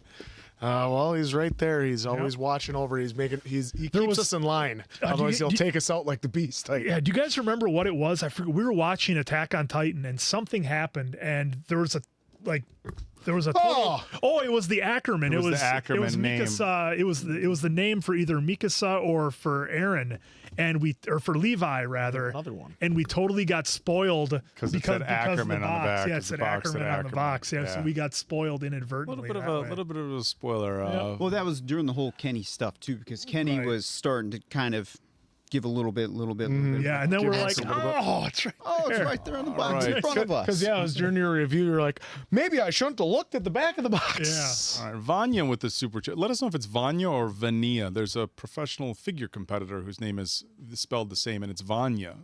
So let us know. If you guys live inside AOT universe, which type of character would you be? The I one don't know. running. Again, I would be. You know what? I would like to. shooter. We just kind of had a similar question. I said I'd like to be Beast Titan, but Shooter Titan. I was like, he looks like he's always having a party. I'd be Connie. That'd be me again. All right, Samir. Yeah, Armin for me. I would think it'd be like 'cause- Samurai. Yeah, because we kind of Samurai. did this one for a Oh little wow. bit, but- Well, Oh, Answer, my. Answer can't get names right, and I can't get the that's the David. words on the play on words right. Both of you struggle sometimes. Samurai. Will y'all do a Patreon chat. dub only watch? What do y'all think about Kenny's "Everyone's a slave to something," like Eren being a slave to freedom? Love you guys. Thank you for your first super chat. Acknowledge me. Look, I would love to go back, and I think these guys would as well, to do a rewatch. But with 96 episodes and everything else we have on our list, from Death Note, which we're doing now, to Demon Slayer, My Hero Academia, everything, to go back and do a full Attack on Titan rewatch, just to experience in dub, I think it may be on the list It'd be in the tough, future, but but it would be tough. If there was a big enough push for folks wanting that on the member pages, we would obviously start paying attention to it and give it a lot of thought. But I think everyone's mindset right now is get them something new, keep pushing. experience. Yep. But Yeah.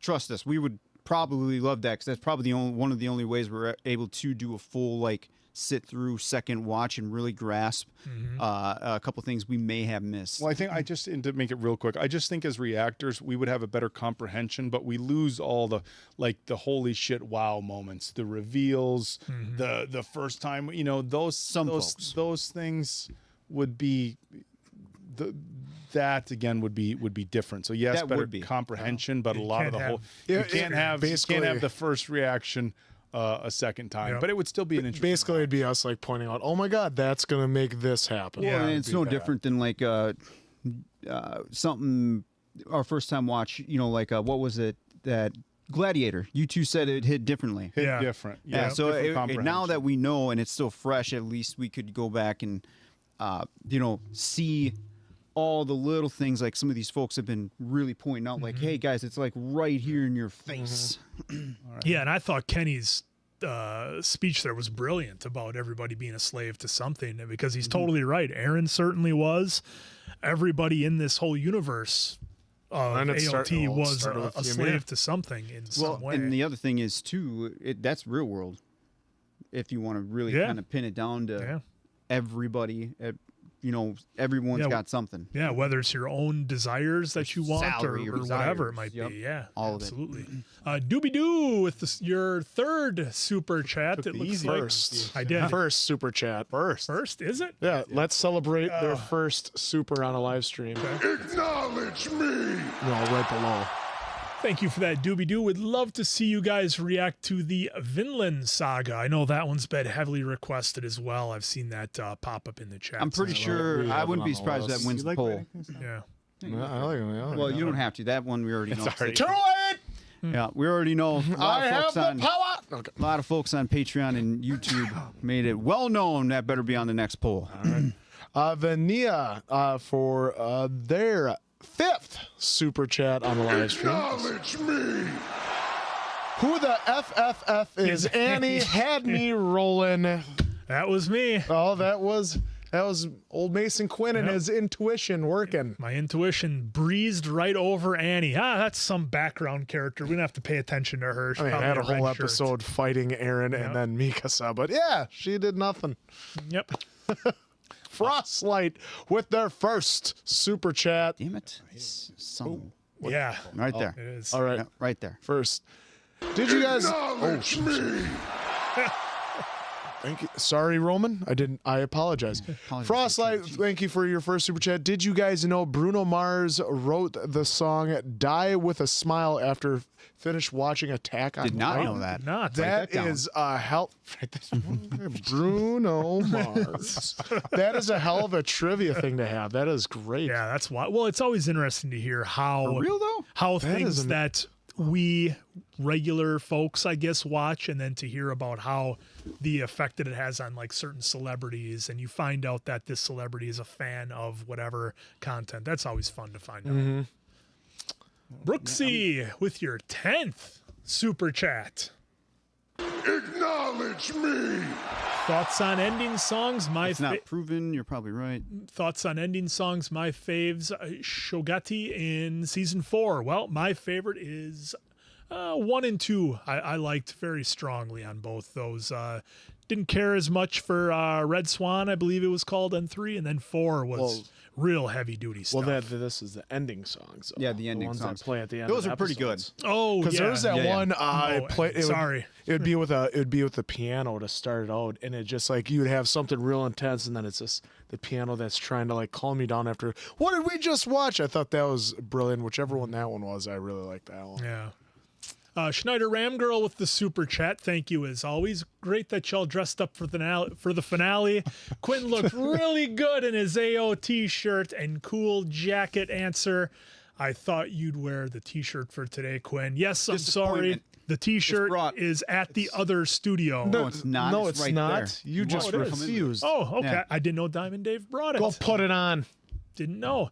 But thank you for the super chat as always. Yeah, we had some fun with that. We'd like to do special things for finales and whatnot. Not all the time, but sometimes. So, for the special things. You teed that up like we do it every time. Rightful with your third literal super over. chat. Acknowledge me. Count on me. Floch Forrester's speech in season 4 is so reminiscent of Erwin's speech in season 3. Also, seeing how Floch is the only soldier to hear Erwin's speech. Yeah, Maybe I he mean, did take some inspiration. that's Yeah. where I think he did. Erwin. Probably. Actually, Yeah. yeah, maybe did he? I would assume so. If he's the only one that heard it, got to assume that he did. Now that we're talking about it. not like if everybody heard it and then they're all like, Yeah. Well, this guy's that's totally what- ripping off Erwin's speech. Yeah, that's what guys." somebody else was saying earlier about him being the only soldier to hear it and how it would have affected him or whatever our thoughts on him. But yeah, it was wild. Brooksy with the super chat. would you guys do an anime opening songs reaction? We might try. We're not well experienced yet in the music reaction, but just judging off of our reactions and how just 2 seconds, 1 second, or even half a second of music really can get a copyright or block. Typically a block sometime, majority of the time. Then you have to cut it down to where it's not blocked, but at least copyright. So that's going to be tricky. Can't guarantee, but we could probably at least use that as an experiment to see how it's done. And Jonas Taylor, Taylor, thank you for your super chat. That is your first. Acknowledge me. Do you guys have any plans for Castlevania Nocturne? If that's the anime series on Netflix, I saw the first season. I thought it was great, but then I stopped after that. And I know that, again, I sound like a broken record here, but I know that one's been recommended and is on the list, the Castlevania Netflix series. All right, Paulette Wirtz, thank you for the super chat. Your first super chat. Acknowledge me. Love the dub. One of my favorite lines in dub by Levi was, "You brats keep getting taller. It's like you're sprouting up just to spite me." See? Yeah, I love that. There's got to be some one-liners that we missed out in dub. So again, I'd like to go back. I'm not going to do it now because maybe one day we'll go back and do it on the channel. So I'm holding off for that. Yeah. So. Still amazing things. And then I think it's our last super that's chat. our last super Kratos. chat. Levi had some good one-liners. Oh, it's so many. Kratos. That dry humor. Kratos. You guys forgot to react to God of War Ascension. Wow. we did that one. We did 1, 2, 3, and then Ghost of Sparta. I can't remember if we did Ascension or not, but I thought also, too, the people in the comments were like, get to God of War 2018. So, I don't know. Because I know that's one. I know we did 1, 2, 3, and then I know we did Ghost of Sparta for sure. I thought we did both PSP games, which Ascension was. Or wait, no, Ascension was a PlayStation 3 game as well. Well, that's why you guys are so jaded about Odin and you think he's the bad guy. If you'd have my point of view, you'd see Odin as a nice guy trying to help Atreus. As you saw, nothing. But I digress. Yeah, you don't know that about Odin being a pure manipulator. Wow. Kratos, thank you for that super chat. And that appears to be the last one. So, yeah, folks, God, what a ride. I know we didn't get to everything, but again, we'd be here for a full week, I think, if we were to talk about everything, all about AOT, which wouldn't be a bad thing. But, again, what a friggin' ride. I'm doing a slow rewatch of season 1 right now, very slow. So I just can't wait to get kind of back into it too. And folks, we do know that there is a live action film. Do not be surprised. We understand, first of all, that you guys don't want to ever talk about that film ever being made. It's understandable. But there is a great chance that we also want to see it. So that reaction could be coming eventually because... Hey, I had to sit here and watch the M. Night Shyamalan Last Airbender. So the second time. And so that was enough. I don't think it was as bad as you guys make. Folks, again, that probably is going to happen. We know that some folks won't even touch it, even if it's with us in it. But we still want to see it form our good or bad opinion on it. So, well, look, I mean, it's not going to affect the way we view the anime series. No, the anime so what's the can't harm? be touched. That's what I say. What's the harm? The anime cannot be touched. Yeah. Even no matter how good or bad the live action is. But that's a good question. Now, with all the tech that we got, would you guys accept, depending on who, of course, is directing it and who the studio is, would you guys accept someone giving it another shot as a live action? I'm one of those in the camp that it probably should not be touched. Leave it as anime, end it there, kind of thing. But I am curious to see if there are some folks out there hopeful that the right people could take, just like Fallout. You know, we got Fallout. Last of Us. Last of Us, it seems we are finally starting to see a turn. Yeah, and I'm not saying they needs to be a show, because we got the show, right? Just the live action film. It's not the old early 90s Super Mario Brothers anymore. We got a super chat came in. Endo Sim 50. Thank you so much for the super chat. Don't forget about my comment from yesterday. I believe that was the one that was all about the Easter eggs and everything else from the watching ahead, and we shall remember that one. All right. Well, with that, acknowledging that. So once again, which we're acknowledging our mods are in. Alana Banana was in there, as well as Mia and Letha. Thank you so much. And Jen. Thank you all for modding today. Remember, we'll be back tomorrow on the arcade channel playing some Red Dead Redemption 1. And then we'll be back Friday. Also, both start times are noon as per usual. So we can't wait to see Stay warm out there, folks. Yeah, and stay safe. Stay safe, stay warm, enjoy the day. All right, so with that being said, for Appleton Oak, Diamond Dave, that's Mason Quinn. I'm, of course, Answer. Good night, pals.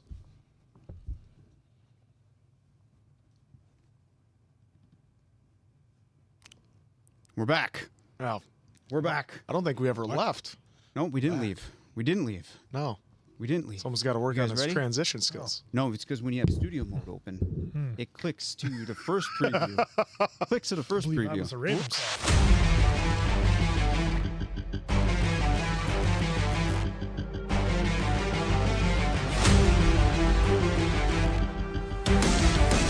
Look in my eyes, what do you see?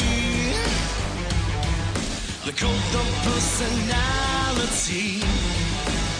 I know your anger, I know your dreams. I've been everything you wanna be. Oh, I'm the cult of personality. Like Mussolini and Kennedy. I'm the cult of personality. The cult of personality. The cult of personality.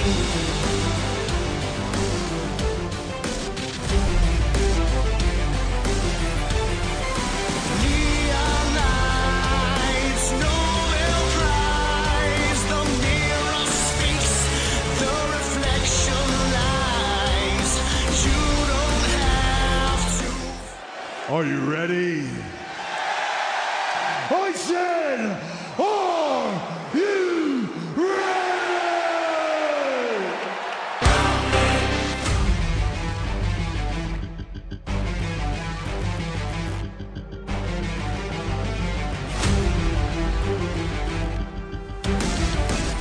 Look in my eyes, what do you see? The cult of personality. I know your anger, I know your dreams. I've been everything you wanna be. Oh, I'm the cult of personality. Like Mussolini and Kennedy. I'm the cult of personality. The cult of personality. The cult of personality.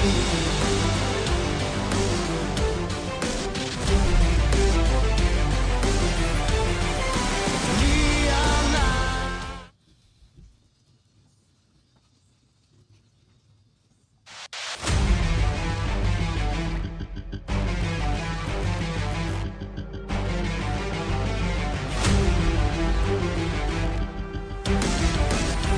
Look in my eyes, what do you see?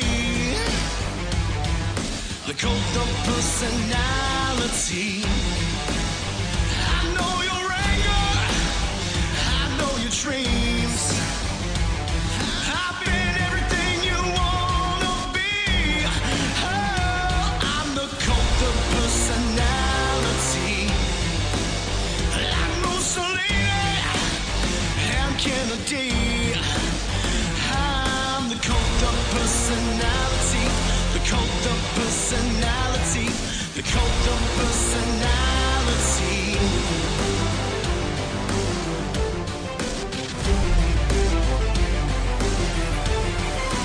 Neon lights, Nobel Prize. The mirror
personality.